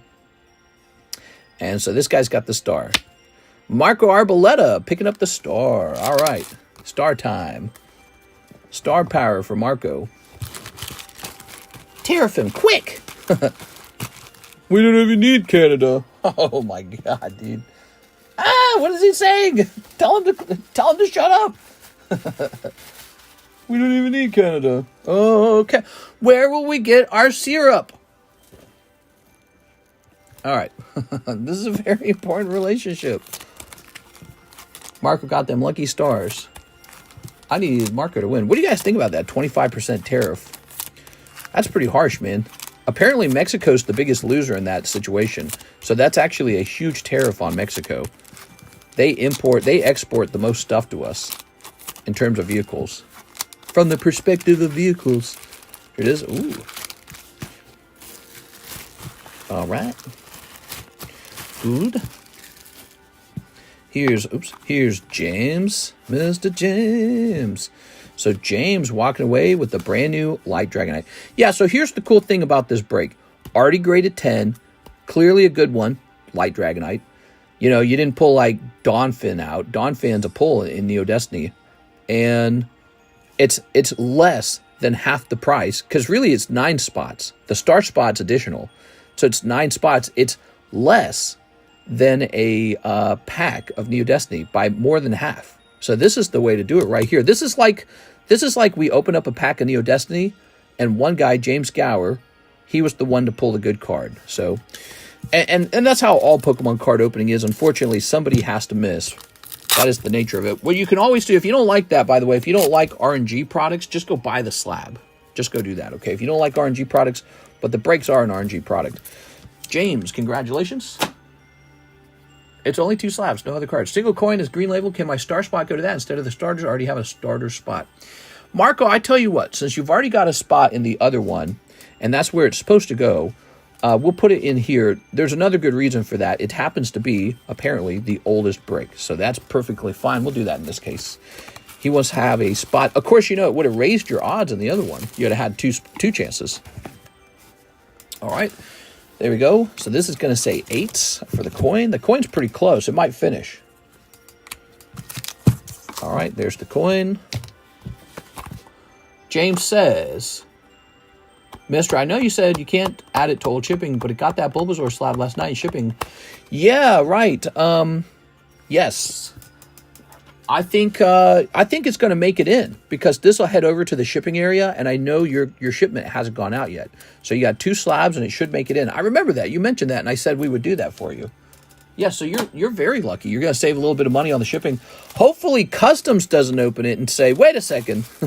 So keep an eye on that. If Customs opens your package, get in contact with me. Save your receipt for the purchase of your spot in there so that you can tell Customs you really did just pay $40 for that. Because what will happen is they'll open it and they'll claim you owe them taxes on $400, but you only paid $40 for that. You could also probably timestamp this part of the stream and send Customs this timestamp and be like, I really did just pay $40 and pull it for $40. So let them see that if they open it up.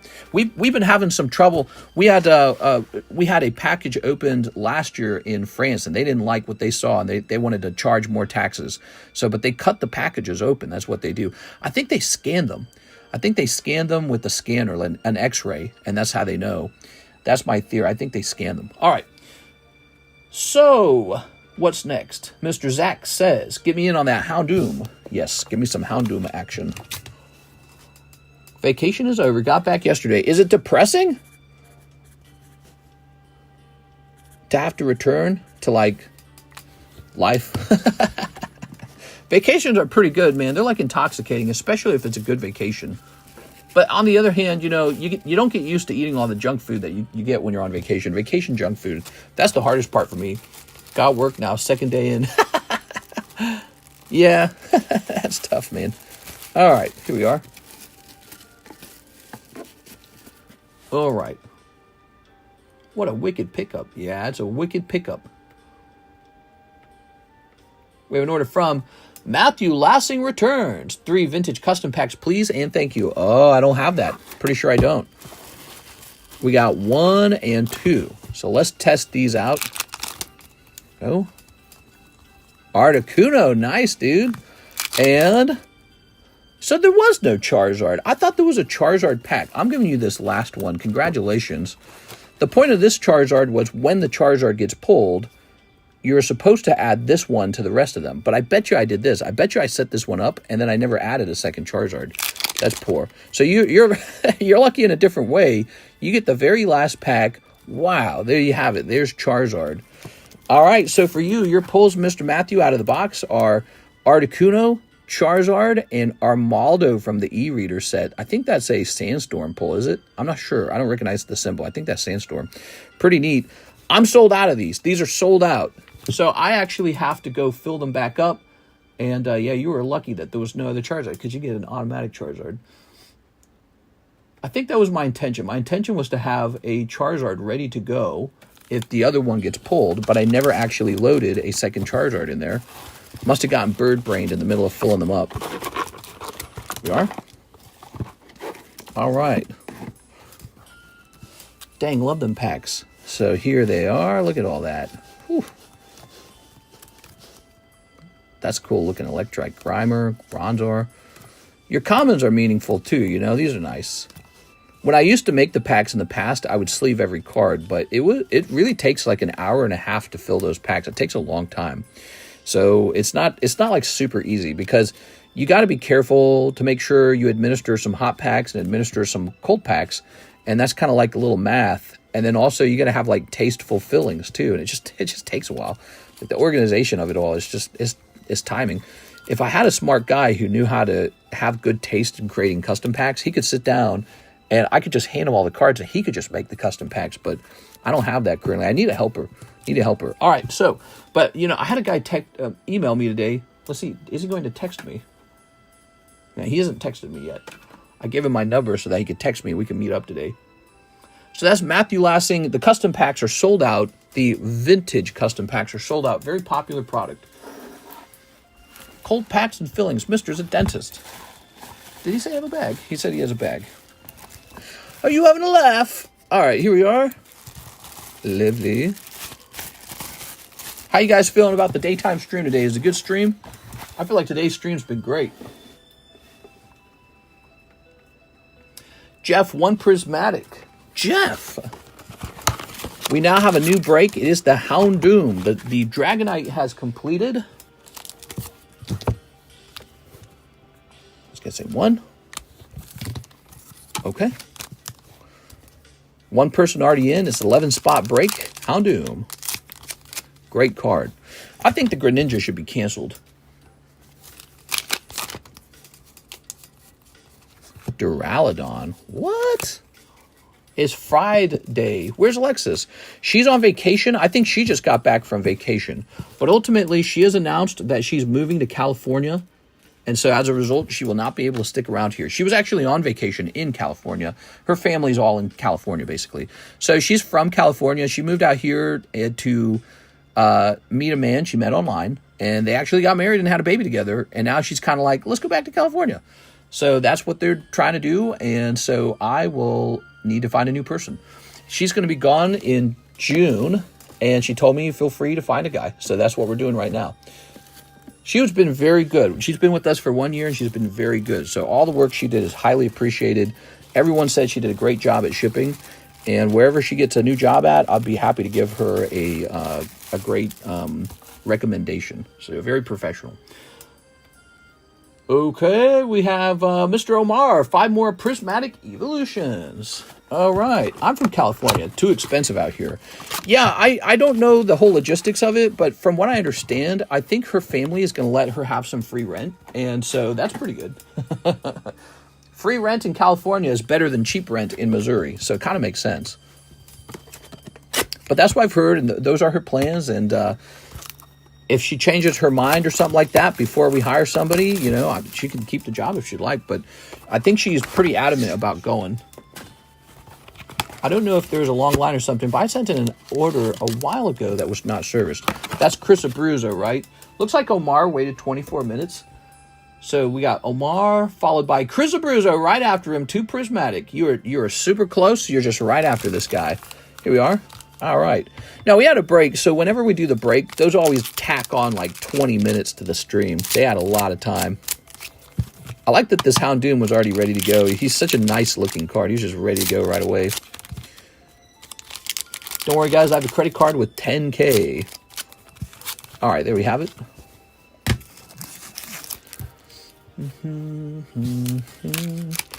All right, so here's Explorer's Guidance. Very nice. I'm funding Mr.'s dream house. Yeah, here we are. Spritzy. Not entirely, but you know what has funded my dream house? I did use the money I made here to buy Pokemon cards. Nothing but Pokemon cards. I didn't buy anything else. And that was the best choice of my life. That is played as like putting all your money into crypto. Huge bet, a huge gamble. I caught a Pokemon, Batman. You want to see? Joker, no. But I placed it all into Pokemon. I did not buy a bunch of crypto. I did not buy a bunch of stocks. Yes, I did buy a home, but remember, my wife works full-time too. She's a full-time software engineer, and so she contributes with the home too. That's how we afford the home, okay? That's what she does with her money, is the real estate. So this is my money going to the Pokemon, and it worked. I got booster boxes from the XY era they started at 400. They're all worth 2,000 now, and I just got cases of that. And we got like Evolving Skies. We got at 140. They're all worth like 1,400 now. We got XY Evolutions boxes. We got those at $100 a box. Those are worth like 1,000 now. So it worked. Putting it all into Pokemon has worked. The slabs have worked. I bought all these lovely slabs, and they've exploded in price.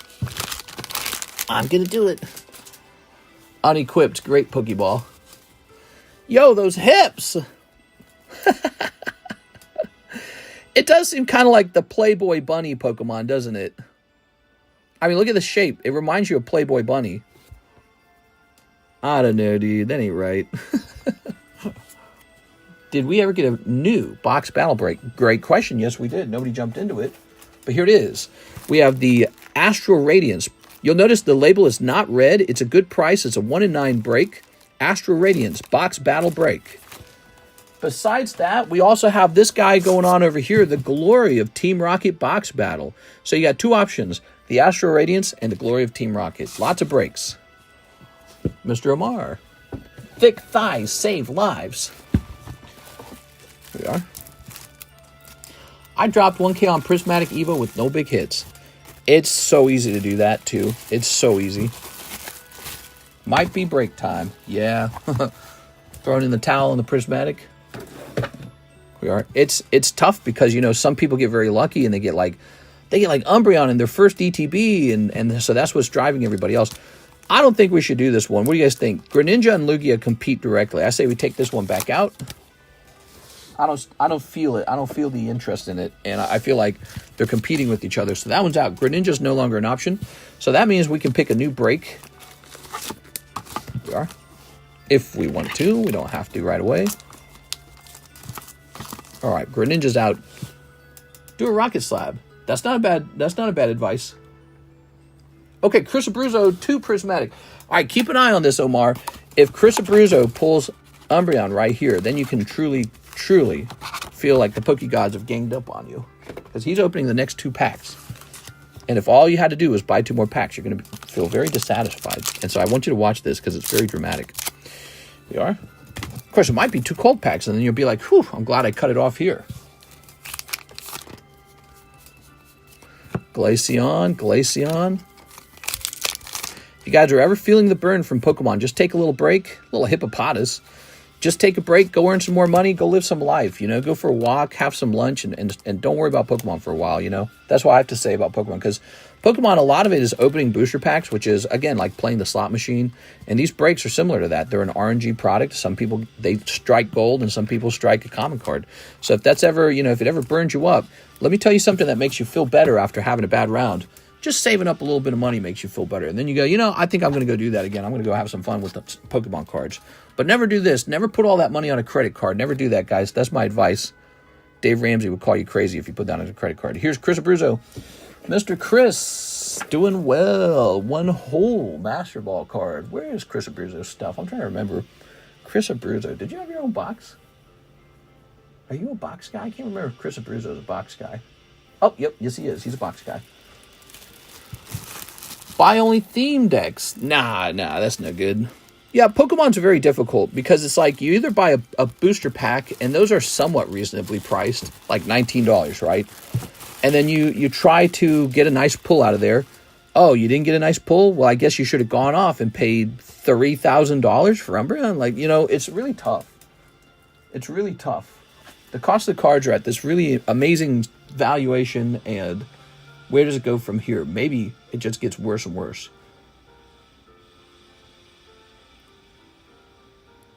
Okay, let's see. Clicking on this. Jose Arredondo 3 Energy Shuffle. Jose Arredondo. How hard are the coins to grade? My cards were kept in spectacular condition, and many of them did not grade 10. This is a lucky 10. All right. So it's just like all grading. It's difficult. So if you send a bunch of coins off to grade, you will probably miss and get a bunch of 9s and 8s. And then you still got to get the money back on that somehow. We are. All right. That's a lucky 10. Because we sent in a lot of box fresh coins that graded below 10. Jeff Leon, 10 heat wave packs. Mr. Jeff. You got it, Jeff. 10 of these. Can you show off the pack breaks? Anyone in the jungle yet? Not even one person is in the jungle yet. We have somebody in the rocket break. Right now, the pack breaks don't seem to be as popular as the slab breaks. I don't know why. It just works that way. Maybe it's the $69 cost, but then how do you describe the jungle break, which is actually cheaper than the slabs, but it's a $32 cost, and it's just how it is. But I think it's because people understand the value of the slab breaks. They go, look, I could be the guy who pulls the holo out of here, but then I still got to grade it, and what if it doesn't even have a chance at a 10? Or I could just jump over into this guy right here. He's $40, 1 in 11, and he's instantly 10. So I think people are seeing that. They're seeing the value that the words, the language is working on them. They're hearing it, and they're going, yeah, that makes sense. I can do math too, and that's making sense. 1, 2, 3, 4, 5, 6, 7, 8, 9, 10. All right, you ready? The rocket is nice, too, because it's hard to weigh, so loose packs aren't the worst. Oh, yeah, the rocket pack breaks are amazing because not only are they hard to weigh, like, you can usually get about 6 to 8 of the holos out of the box for sure with weighing, but then there's always a couple medium weight ones you can't figure out. But not only that, the Dark Charmeleon PSA 10 is a $500 card, and so it's like you can strike gold just by hitting the uncommon card in that set. And that set comes with 3 uncommons, so yeah, it's really good, man. It's really good. It's a great set to break. We've been breaking rocket packs forever. So popular, so beautiful. We are. Will these new tariffs affect your business? Oh, they have. Undoubtedly, they have. Because it's not just about paying the tariffs. It's about the relationship between America and all these other countries. They go, you know what? I'll buy Pokemon cards local. And so, you know, I think that businesses in both countries are going to have customers in both countries saying, well, I'm only going to buy local. So I think that, like, for example, there's Typhlosion. There's Americans who might say, like, you know what? If the Canadians won an economic battle, I'm not buying products made in Canada anymore. I'm going to buy products made in America only. Well, shucks. Like that. So, you know, you get a little bit of that going on, and I think it's an unfortunate thing. The goal to prosperity is to have no tariffs. There shouldn't be any tariffs from America onto America, from Canada onto America. Europe should not be tariffing us. They've been tariffing us before Donald Trump. If I ship something to France, there's a 20% tax. If I ship something to the UK, there's a 20% tax. If I ship to Germany, there's a 20%. They tax us. It's one country taxing another country, like as if we were the citizen or something. And so America's doing that back now. And what do you know? It's highly unpopular. And they say, oh, yeah, well, we'll raise our tariffs and then you'll see. And it's just a bad thing overall. I think it's all nonsense. But it started with the fact that we were being tariffed as a country. We buy goods and there's a trade imbalance where it's like a trade imbalance is like this. You got this really wealthy card, let's say card collector / seller. And he wants to sell you cards and you want to sell him cards. And the relationship has been like this. This one's America. This one's Europe and Canada. Europe and Canada sell $100 of cards into America, and then America sells $25 of cards into those countries. And everyone's okay with this agreement for a long time, probably because America was like, well, I'm wealthy. And they're like, you're wealthy. You can afford to have a trade imbalance. Now America is feeling in a pretty bad shape with $32 trillion of debt, close to losing to another rival, maybe a rival Pokemon card shop, and that rival shop is China. Not only are we close to losing to it, but our supposed friends over here are doing lots of business with China. They're like friends with them. They're like, yeah, we'll do business with you. And then so we're looking at this saying, hey, we got this existential threat. We used to be the dominant world power and have all these favorable, friendships. And we had all these, these control over trade and influence. And now we're crowded out by another group, a Russia, China, Iran group. And so who's really our friend? And how do we maintain our positioning? So it turns out we have these really awful situations with two of our closest allies for trading, Canada and Mexico. And we're reevaluating that going, ooh, maybe we shouldn't have done that. Maybe we shouldn't have given up all of our manufacturing. We sent the manufacturing to China. We send the manufacturing out to Europe. We send the manufacturing out to India and Indonesia. We send a lot of very good manufacturing jobs to Mexico and Canada. We got rid of all of our good jobs. So our own people don't make money, but they have to consume all the crap that you ship to us. So, America's kind of waking up to this imbalance, this problem, and now everyone hates us for it. Like, hey, we kind of just want you to buy our stuff and that's it. So that's what's going on. It's very grumbly, and it's definitely going to cause some loss of business as people get very patriotic, as you should. I don't have anything against patriotism. I think it's a healthy thing. But as you should. But it's going to be bad for a little while, I think, and it's going to be better when everyone drops their tariffs. That's what's got to happen. The tariffs have to end. All right, if we're really allies, that is. And if you can't do that, we're not allies. We're competitors. That's the truth. And that's probably always been the truth for a very long time. We have this quiet friendship, sort of like, yeah, we're friends. Sure.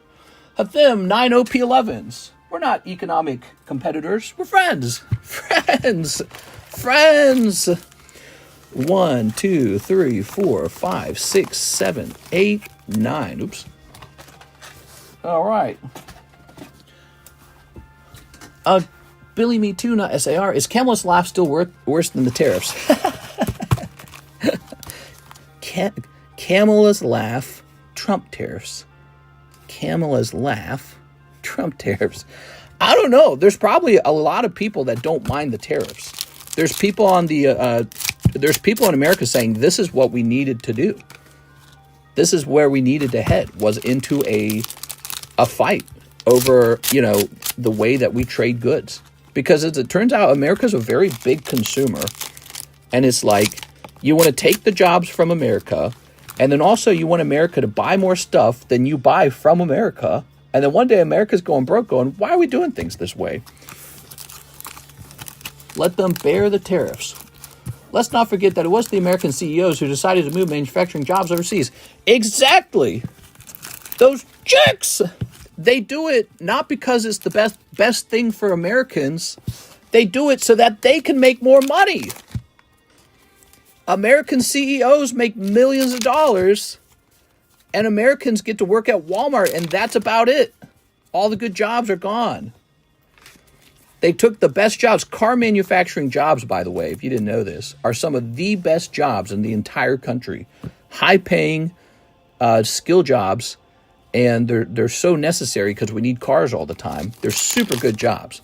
And they sent them all over to Mexico. They sent them all over to Canada. And Americans are screwed. There's whole cities in America that collapsed, like Detroit, as a result of this. Canada's all like outraged because maybe we just want to make our own vehicles. Hey, we make your vehicles for you and you pay us for that. Maybe we should do that. We used to. And then our cities collapsed because we let our CEOs export it so they can pay people less to do it. So now Trump, who is essentially acting like a Democrat, not a Republican, is saying those jobs have to return and you have to give high-paying jobs to Americans. And the Democrats are taking the side of the foreign country saying, how could you do that to Canada? That's a Democrat idea. A Democrat idea is to bring the jobs back into America and have economic protectionism. That was Bernie's idea. Bernie Sanders had that idea. He said we shouldn't be exporting all our jobs. We are. So, we're finally doing it, and all of the Americans are like nervous. We're like, but the nature of our relationship with the rest of them, they're wringing their hands. The nature of our relationship is we should all be cucks and give up all the best jobs to all the other countries. Right? Like when you got like Germany is exporting all these cars into our country, so there's all these German cars. We don't have to have BMW. Did you know that? We don't have to have that. We don't have to have the Korean cars. I guess we don't have the Chinese cars. I hear they're pretty good, actually. Who else sent us cars? We got a lot from Japan, Honda, Toyota. We don't have to have those. We can just make our own cars and be the ones who make the money when the car gets produced. You could just have good jobs all around you. But everyone's been sort of brainwashed into this concept that we should just get rid of all of our good jobs. Everyone else should have them. And then you can just buy the cars from them and just go broke slowly. How does that sound? So, a lot of people hate Donald Trump really bad, but the idea he's trying is a Democrat idea. That's the craziest part. he somehow flipped the Republican Party, which was a open border, free trade party, right? The free hand, the invisible hand of the market. The Republican Party was an invisible hand of the market party. He moved them over to economic protectionism, where it's like, no, the jobs have to stay here. We'll tax it until it stays here. That's a Democrat idea. That's their idea. So it's very fascinating because the parties have swapped. Now the Democrats like the Republican free hand of the market, and the Republicans like economic protectionism. Hey, these jobs belong in Detroit to the union auto workers. How dare you send them to Canada and Mexico? So that's where we're at right now. Very fun conversation. Blah, blah, blah, blah, blah. All right, so now we've got Chris Abruzzo. Any nice Japanese Watsi era slabs you would be willing to give up? Like this. So I do have a supply of some nice cards. They just haven't all been priced yet. But I just kind of price everything real slow like let's see. Ooh, that's pretty nice. I think he's actually available. I can't wait to work in a steel mill to buy more cards. Steel mill workers probably get paid really well, dude. Like, would you rather work in Walmart? You got a couple options. If you went to school and you come out of high school with no degree, you get a couple options. You got Walmart, Target. You can work at McDonald's. Are you excited? You can work at Taco Bell. Enjoy your minimum wage that buys you nothing. Let's take all the best jobs and give them away. They can make the money in the other country. So, no, it's awful, dude. But the idea behind it is, well, the workers in the other country don't get paid well either. So now we can import the cars, and the cars will be cheaper. But are they really cheaper? I don't think they are. I think the price of the vehicle isn't based on how cheap the labor was in China or how cheap the labor was in Mexico. The price of the vehicle is just based off of the economic power of the local economy. So it's not based off of your supply cost. It's based on the local demand. So in other words, we're not getting cheaper vehicles. That's why when you go to the car shop, the vehicle shop, you want to buy a small vehicle, it's brand new, $40,000. What? What the fuck? So it didn't even make the cost of a car cheaper to produce it in Mexico. It only made it more profitable for the CEO and the shareholder. That's all it did.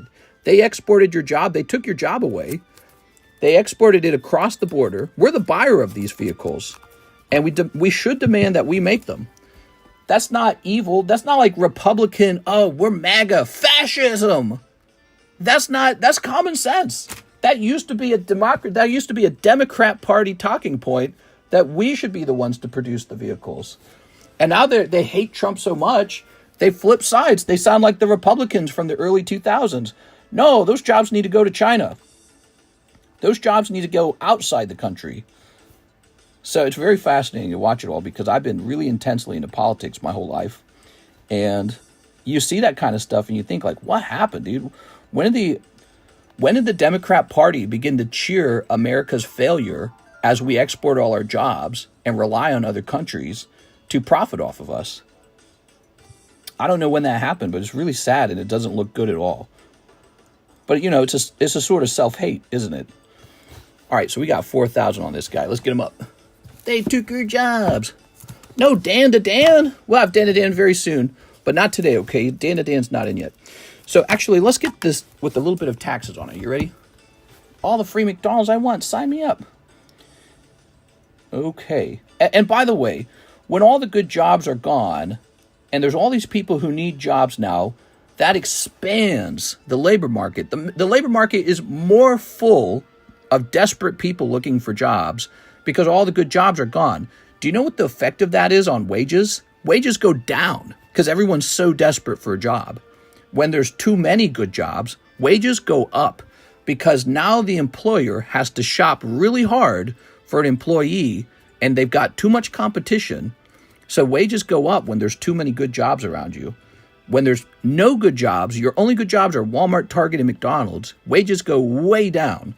So that's what they've been getting away with for long. Oh, this is sold. Look, we click on this. That's actually sold. It must have just sold today. So wait a second. We can't base this off of that. What's the next one? It goes back to this. It always does, actually. It always goes back to this. The Card House EU, they've always got this one for sale.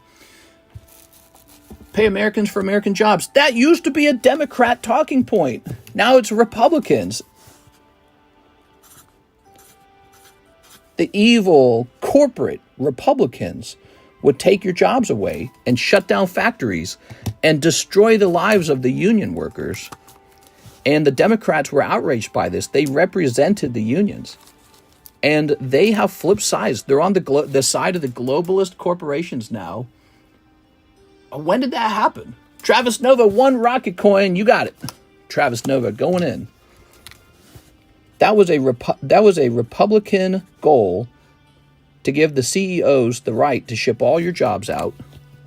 And you have to work at the worst jobs now. There's no good jobs left over because they've taken all the high-skill, high-paying jobs and given them to cheap workers in another country. Now Trump's trying to reverse that, and Democrats want to see him fail because they hate him. So it's not about the idea. They just hate Donald Trump. They hate him so much. Here you are. He's the worst person in the history of the world. All right, 1 Jungle Pack break for Travis Nova. That's why I'm a Bernie stan, because he's the only Democrat who's still railing on that point. Yeah, it's funny because you hear Donald Trump has actually compared himself to Bernie Sanders, saying that he sort of taps into an anger about what happened to the quality of living for the average American. There's an anger that's been tapped into by the Bernie Sanders movement, but also I would say by the Republican reformist movement, because the Republican Party is nothing like it used to be. You just remember, go back to George Bush. The Republican Party was nothing like it is today. So Trump by himself radically overthrew the Republican Party and just changed all the ideas in it. Here we are. All right. So, Mr. Travis, this is going into the Jungle Pack break, a $32 break. Yeah, he pretty much overthrew. They're called rhinos, right? Republican in name only.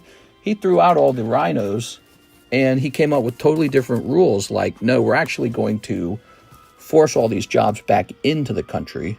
And then because of that, Democrats are now, just because they don't like them, they got to take the opposite. I don't know, dude. Not smart.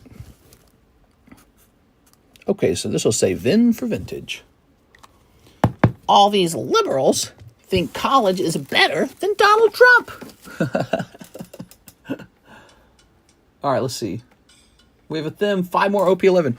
All I'm saying is that Americans should not feel bad if we get our manufacturing jobs back when it comes to like car manufacturing. Those are great jobs.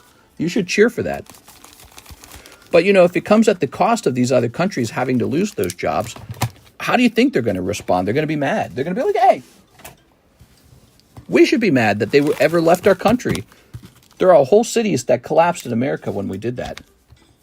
And the only reason we did it is so that the shareholders of the car company and the CEOs can get paid millions and millions of dollars, while you and I make less money, and America gets into a negative a negative trade rate with these other countries. Here we are. A trade imbalance. All right. Because they don't buy our cars. We buy theirs. Cars that we used to make. And we used to get paid well to do it. Here's a theme. Ho-ho. Mr. for President. 1 spot left in the coin. 1 spot left in the coin. Ooh. It used to be the Republicans who hated on the unions. The Republicans now look at the unions like, hey, that's our people. Hardworking, blue-collar Americans. Ooh.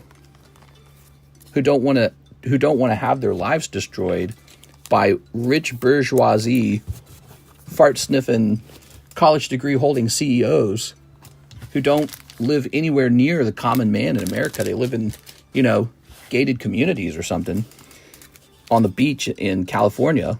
They don't want those guys shipping all their jobs to a much poorer country so that they can underpay the workers over there and then force us to buy the car at American prices anyways. Ooh. All right. We'll put this in your bag. Working class America flipped. Yeah, it's kind of crazy.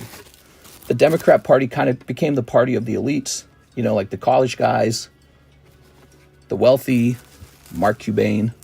Although I guess Elon Musk is wealthy. He's on the Republican side. Here it is. So it's a complicated thing. It's a complicated mesh network. People on different teams. Here's a thim, bag number 3. But it's kind of crazy to see the American Democrats voting for Trump to lose on this subject, because it's such an important subject for Americans to keep their manufacturing jobs. Here we are. Here's David Smith, Rocket Coin Break. It's sold! All right, here goes. I think sometimes Americans get very scared to be disagreeable. You know, like, I think some Americans would be scared to upset Mexico and not be friends with them, because they really value friendship. And then there's people who really value friendship with Canada. They say, oh, we really want to be friends with them. And I get very scared and nervous if we're not friends anymore. 1, 2, 3, 4, 5, 6, 7, 8, 9, 10. But those countries are saying, yeah, you can be friends with us, but we have to be the ones who get to make the cars, and then you have to buy them from us too. And so that's the problem with the friendship. It's not a real friendship. That's just, that's like if you had a friend who you paid to be your friend, to be honest with you. All right, we got 1, 2, 3, 4, 5, 6, 7, 8, 9, 10. All right. But no one values our friendship. You and I could be friends, Justin. I'll be your friend. You are. All right. Very good. Wouldn't you want to be friendly with countries you share borders with? I am friendly. I like Canadians. I think Canadians and Americans are basically the same people. I think we're barely different. They're like Texas if Texas never joined America. They're just basically the same. It's the same land. We're on the same continent. It's quite literally like 98% the same. They do French. But actually, we do a lot of languages too. So you can come over here and speak French too. Okay, you ready? All right. Check DM. Hee hee. Let's see what he says. Pokemon giveaway. A father headbutted someone in front of his kids for cutting in line today. Oh my God. I love Canada. I'm from Ohio. Ohio. I like Japan. The car tariff hit Japan really hard. Did you know that? Toyota, Honda, whatever else they sell us, they got they like making cars in Japan. They sell us cars. We get a lot. I don't want to buy Ford. I want to buy Honda. So those tariffs hurt Japan a lot. I like Japan a lot. Japan's cool. We sell Pokemon cards, for example. But Trump's saying, these jobs are for Americans to make goods with, and then they should be paid. Instead of letting the rest of the world do that manufacturing, we should get paid to do that manufacturing. And so he's created a system that favors America over the rest of the world. And this used to be a Democrat talking point. That was the Democrats' goal. All right, give me a number. Here we are. Ooh. You cut my boy. Do you have the promo packs for Heatwave? They're fire. I do, actually. I just kind of left them sitting in the box. Now, 1, 2, 3, 4, 5, 6. All right. Toss it over there. Okay, here are the names. Yeah, I like Canada.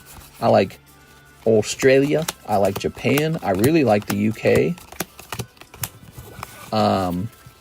Germany and France and all them are cool. I think Americans want to be liked, Maybe there's this sort of feeling where you're in the bigger country, the country does a lot of bullying, we do a lot of wars, and so you feel kind of like, ooh, sorry about that. You feel a little apologetic over it, and you just want the rest of the world to like you. But if being liked means going broke, you got to put that away at some point. You got to be like, don't care anymore. We got to take care of ourselves at some point. And America is going broke. It is actually having financial difficulties.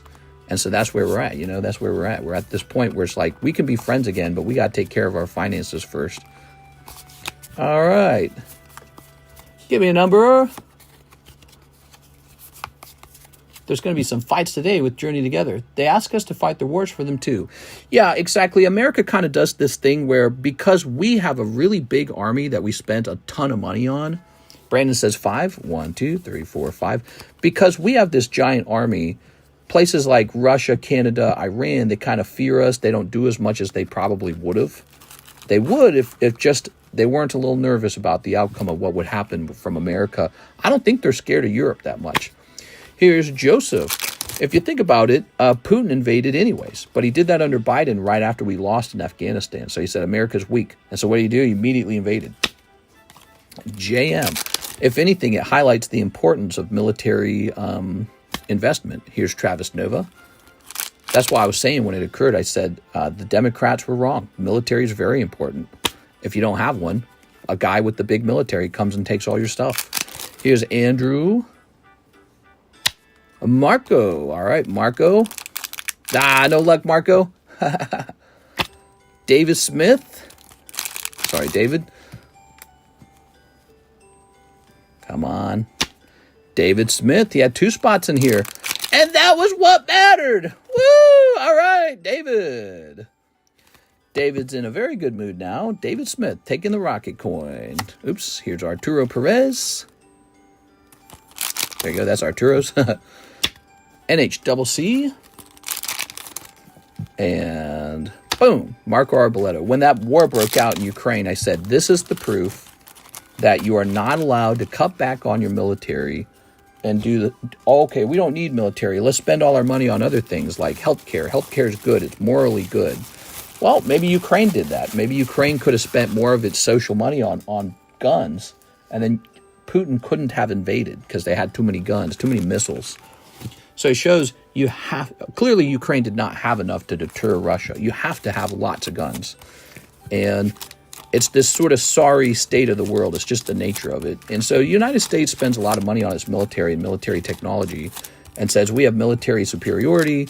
Therefore, don't mess with us. Don't mess with our friends.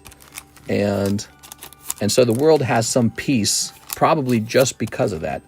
Are we paid for that? No. We're doing something for the world called war socialism, where you and I do get not really any benefits at all from being taxed to pay for a big military to kind of keep the world from doing too much war, and then we just don't get paid for that. And it kind of makes no sense. In the past, those kind of things sort of existed. You had like mercenary armies. Like Switzerland would do this thing with the mercenary army where you could hire them to protect you, and they would get paid for that. We don't really get paid to do that. It is, ooh. So I think the times are changing. I think Americans are not as wealthy as they once were, and they're kind of waking up to the problem. And they're saying, we can't do war socialism. We will go broke doing war socialism. We already are broke. $180 billion to slowly lose a war with Russia. That doesn't do anything for us. We don't benefit if Ukraine wins. There's no benefit. Ooh, there's a big benefit for Ukraine and probably for Europe as well. There we go. That's why Trump came in. He's like, yeah, we'll protect you. Give us a mineral deal. And all of a sudden, people are like shocked and outraged by that. Like, what? Oh, Gavin Stewart really did send for a Greninja spot. It just didn't arrive till now. Gavin, I'm so sorry. I just shut down that break. Gavin, I think we should keep it shut down, though. That's so funny, dude. I thought you were joking. I didn't see the order. It just showed up. Must have been on a delay or something. Here we are. Give me a hamburger. I wish America spent more on healthcare, to be honest. Yeah, I agree. Healthcare is sort of like...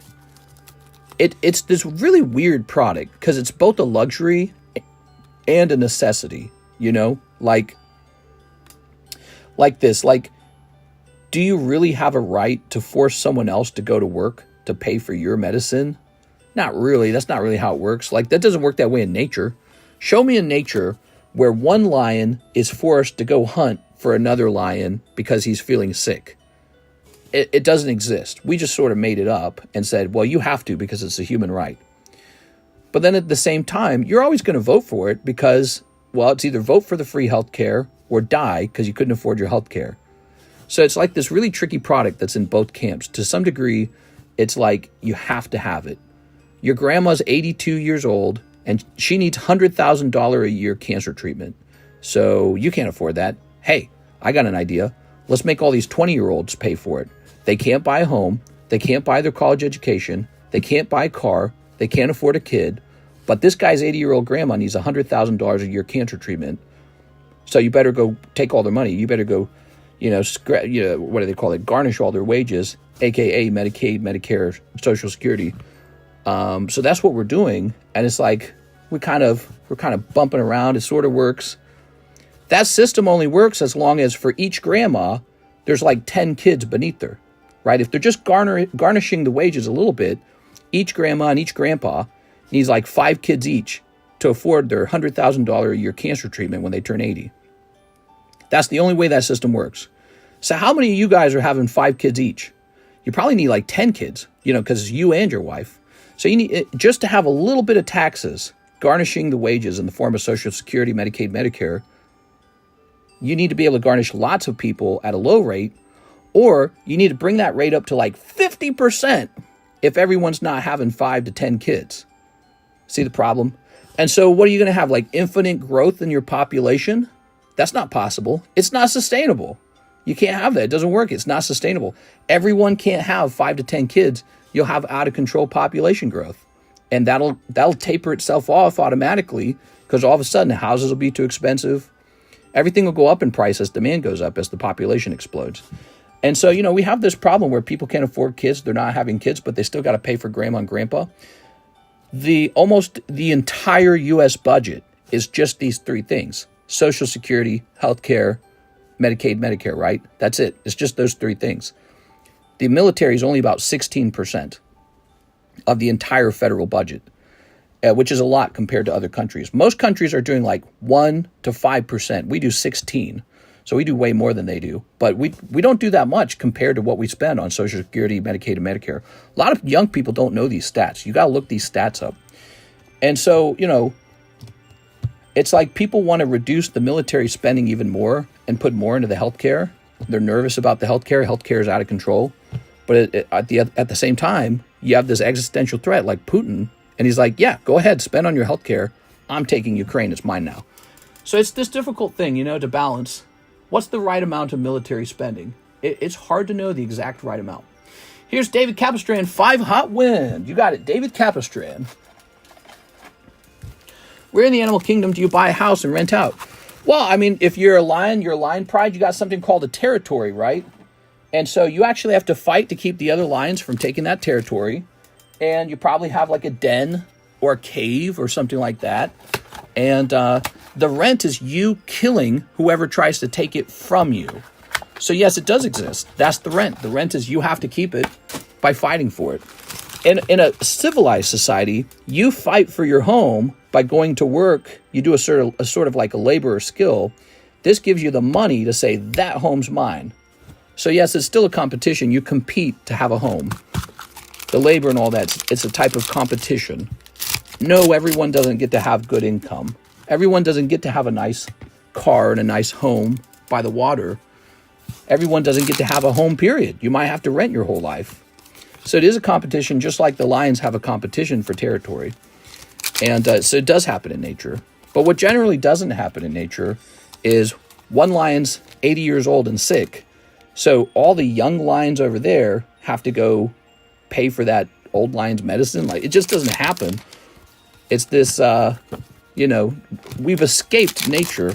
We're not doing survival of the fittest anymore. We're doing, hey, this would be a really nice and moral thing to take care of grandma. It's great as long as you can afford it, but it's also possible to go into sort of like a spiral where you can't afford it anymore. And there's always some other group right on your border saying, we're here to take everything from you. If you're just stupid enough to let us do it and just weak enough to let us do it, we'll do it. And that is expressed in all kinds of ways, not just in military, but in business and economics and education and technology, and every single way you can imagine that competition occurs. And so, yeah, we have this uneasy friendship with our allies. And I wonder how strong of a friendship it really is. If you stop giving them money, I don't think it's that strong. All right, David Capistran, I've got a bag. And you've got actual existential threats going. Yeah, we're ready to replace you. We're ready to take your stuff. We're ready to invade Taiwan. If you seem weak enough, we're going to do it.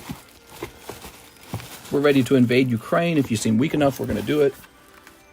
You must be in the final box. I'll fight you for your lakeside home. Well, you do, though. You do. You go to work and I go to work, and one of us has enough money to buy the home and the other person doesn't. So whoever does more labor or works harder gets the house.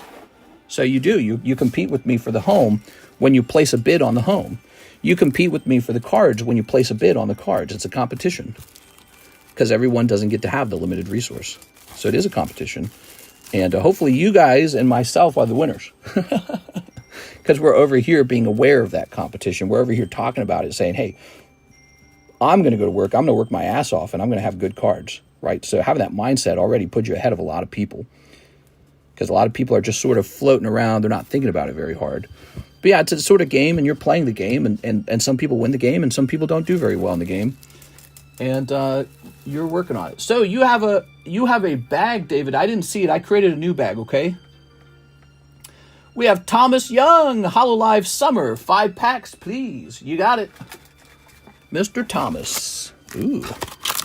It's time to play the game. I don't see that as searching. How many Prism packs in the open bundle? It's not searching. No, because these don't have some consistent pull rate. There's 3 packs. Some booster boxes have like a rule, like 1 hit per box. Booster bundles don't appear to have that. Okay, you ready? I just lost the game. We are. Well, one thing will humble you about the game, and that is death, dude. We all die in the end. The CEOs, the shareholders, the proletariat, the Trumps and Putins and Xi Jinping and Bernie Sanders and AOC, we all in the grave one day. We'll all be dirt by then. So, but in the meantime, we're alive and we're playing this ferocious game. And it's a game that I'm obsessed with. I love thinking about it. I love thinking about it in my sleep, talking about it, observing it, analyzing it, measuring it. I guess I don't know, maybe I have like an overactive mind or something because my brain's just obsessed with looking at things. We are? All right. I like talking about it. I just talk about it all day, dude. We can talk about cards. You know how passionate I get talking about the card grading? Every little detail. I want all the details. I want to know how it's working. I want to speculate about the relationship between the ideas. I want to bet on the outcomes. I want to say, we should do this. We should do that. I love it. I'm like obsessed with it. So I must have like an overactive brain or something. Over wordy brain or something. I couldn't describe it to you. Do you disclose what slabs you get in the Poke Shuffle? Yeah, we can show those off. You want to see what's in the Poke Shuffle right now? We can't do that for the live customs. And I'll tell you why we can't do it. Because for the live customs, that would reveal the order of the slabs. And you could probably guess what's coming up and, decide when to snipe. So it would kind of give you an edge in the live customs. But knowing what slabs are in the Poke Shuffle does not really give you an edge. So we can show all those off pretty easy. Here we are. All right, that was Mr. Thomas Young. Mr. Thomas. Did you see the Bangkok earthquake? I saw that. That was awful. They had an earthquake. A big building that was being constructed got crushed. It was in the middle of being constructed. Think of the money that was lost overnight from that. It's so sad. I mean, that's someone's whole fortune lost in the blink of an eye to a natural disaster. That guy has to start life all over again, whoever that was. Hopefully, if it was a big investment group, they're just like, we can absorb the cost. But, that money is lost for somebody. And when you're building big buildings like that, it's just catastrophic. We are. Sometimes governments step in and help you there. They go, we still want you building stuff, and you got the skills and the knowledge and the qualities to build giant buildings. So we'll have the taxpayer cover the losses in the form of some kind of a loan or subsidiary, or what's the word? Subsidy? Subsidy. So sometimes when a disaster like that occurs, the government steps in and says, look, you're very productive for our society. We will cover the loss for you, and you'll go back to building. Okay, Thomas Young. Oops, I just got a text message, so we better start wrapping up because I think that's the guy. I'm trying to meet a guy to see if he's any good. Mister, if I want to do what you're doing in 20 years, would you be willing to share tips and advice today? I've thought about hosting maybe an inner circle where I share some of my, best opinions about how to run a card shop. I'm not the ultimate source. The ultimate source is to get all the guys who are like me into one room and ask all of us a lot of questions and for us to share our ideas. But certainly I have some ideas, And I'm not bad at talking either about how those ideas should be constructed or thought of or organized. So, you know, I liked making guides when it came to the Monster Hunter channel. I'd probably be good at making a guide on how to run a shop. But I don't think I'd do that right now in the middle of hosting a shop. I'd probably do that when I retire. But I could do it earlier if I was paid to do it, probably. All right, let's see. Mr. Peter Fenalty, one Dragonite break. Peter, oh no, the Dragonite break is over. You missed it. We have this now, the Houndoom. I'm so sorry, man.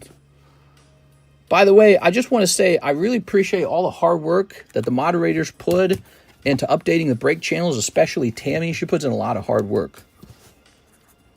There we are. Talking to Mr. Buy American Vehicles, Support Our Country.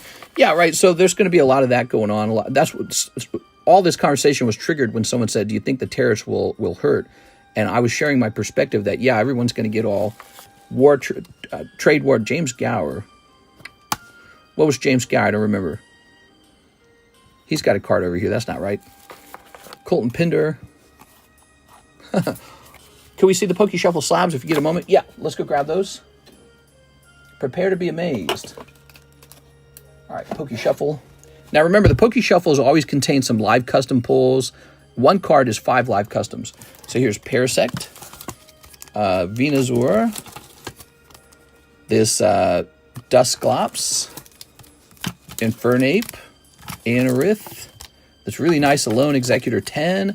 Here's a nice Ditto Pokemon Go. Here's a nice Venusaur. Here's a Frogadier 10. Here's a Gardevoir 10. Here's a Pidgeotto 10. Wow, lots of 10s actually. Here's Machop 10. And here's a Chase for Pikachu 8. All right, so lots of decent slabs in here. Nice big chunk right there. And then all the live custom pulls and the 5 live customs. And let's compare that to how many cards we see in the box. So this is it. It's actually a pretty small pile right now. We could use a restock on these. So you'll see this pile is pretty thin right now for what I just showed you. The pile goes all the way out to here. So this whole chunk is empty. It's like half full right now. I guess it's really popular. I haven't kept up with it because it's really hard actually to find slabs that are cheap and impressive. So I got to find like some cheap PSA 10s, and there's just not a lot of them. So I'm looking for that. Maybe I'll find something to put in there on clearance or something. Omar 3 Prismatic Evo English. Here goes, Mr. Omar. What time is it? 2 hours in. It's time for me to wrap up, everybody. I had a lot of fun. Let's get this for Mr. Omar. Who should the free spot go to? Mr. is meeting guides online. I'm meeting my wife and her 2 girlfriends for dinner. I'm meeting somebody. I got to meet up with him and see if he's any good for the Pokemon cards. Let's see. Was he the one who texted me? Who texted me? Oh, no, he didn't text me. I got a notification from Venmo. That's all. All right, I thought he texted me. He did not. Cypher Maniac. Here's Cypher Maniac. Meet in an ice cream shop. I'll take him out for ice cream. All right, here's Applin. Here's Roaring Moon. Omar Faba. Nothing wrong with Americans making American vehicles again. Democrats used to be pro-union. They used to support the union and say, hey, we want you to keep your jobs and get paid really well. It's bad when Republican CEOs export all the jobs out of America. But now that a Republican is saying the exact same thing they used to say, now it's a bad thing. There we are. All right. Very nice. They're saying, we stand with Mexico and Canada. It's like, those are other countries. We don't live in those countries. We live in this country. There we go. But it's a war against the personality of Donald Trump is what it is. Okay, Jesus Aguilar. He says, for History, what good choice. I like this set. History. This has been very popular. I can tell it's got some great pulls in it. It's got these serialized cards. Ask him to name every Neo-Japanese set in the years they were released. That's a good one. I like that. That's going to be an interview question. All right. Very good. All right.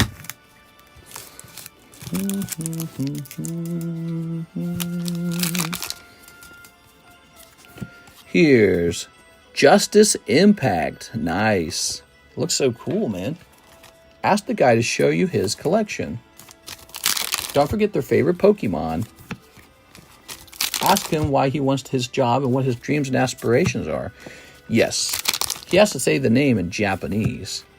Yes. I'll ask him if he knows what glue rack is. If he says, I don't know, he's out. There you go. Thank you, Mr. Jesus Aguilar. Got a nice textured card here. It's embossed, actually. That's the word. And then your bag's probably over here. Will you make sure to ask this guy to ship you a pen? I don't know what that means. Let's see. A pen is not in here. You must have a bag over here. We are wrapping up. We're 2 hours deep. We had a great 2-hour stream today. Busy from beginning to end. Lots of conversation. Lots of slabs. Ask him to watch Jack Black Minecraft with you for the interview. That'd be a very strange interview. I'd ask him to rate the movie after it's over and then tell him, you know, if he rates it in a way that I don't agree with, he doesn't get hired. Oh, sell me a pen. I see what you said. Not ship me a pen. Sell me a pen. Sell me a pen. Yeah, I don't know. Well, he's not applying to be a salesperson. He's applying to do the shipping. But I see what you're saying. That's why you say ask him to ship you a pen. All right, we're done. We got to decide who gets this card. Type in 1 and 20. Type in a number between 1 and 20. We'll do it the fair way. Everyone gets a shot. You're all here. You should get a shot. Thank you, everyone. We have 100 viewers at the end of the stream. Thank you for being here. We had a great daytime stream. Very popular. The daytime streams, you know, they get less views than the nighttime streams, but it's so busy. Everyone here wants to buy cards, so it's really impressive. And then, you know, the nighttime stream can slow down sometimes, I noticed, but maybe part of that's because everyone already spent their money in the daytime stream. You know what I'm saying? Like, so if we're hosting 2 streams a day, we might be wiping everyone out in the daytime stream. But yeah, we have a lot of fun. 2 streams a day, huh? 3 if I do the Monster Hunter channel. I didn't do it today. 3 streams a day. That's a lot. Please give a spot to Marco. Here it is. You ready? All right. It's landing on 10. Let's see. Did no one have 10? No one had 10. All right. Try it again. 2. Chris on 2. Here goes, Mr. Chris. All right, Chris. I think that's Chris Abruzzo.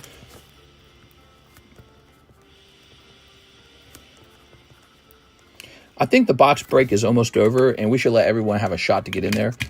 There's a lot of people who have had tough luck in the breaks. So, you know, everyone has tough luck, except for like one guy in the whole break. Everyone will have tough luck. Here it is. When it comes to the breaks, you just got to keep believing or call it quits either way. But, yes, here it is. I've heard Marco's had some tough luck in the breaks. We'll keep an eye on that. Very nice. I think a lot of people have had some tough luck. Longest givey ever. Dragonite gone. Dragonite did go off. Just keep believing. When's this low G giveaway going to end? Oh, it's almost done. There's only 2 spots left. It's almost done. It's a good one. It's a whole booster box of Heatwave. I mean, that's just like straight up cash almost. It's like I'm just handing out, you know, cash at this point. All right, I'm hopping off. I had a great stream with you guys. See you tonight for the nighttime stream. Please be there. If you haven't taken a moment, smash the subscribe button, smash the bell button. The bell will tell you when we're going live. By the way, if you want to know when we're going live, join our Discord server. We always ping the Discord when we go live. That's another way. We typically go live like 12:30 a.m., 1:30 a.m. It's kind of sporadic. It's based on when my wife goes to bed. She stays up sometimes. So I'll see you guys there. See you later.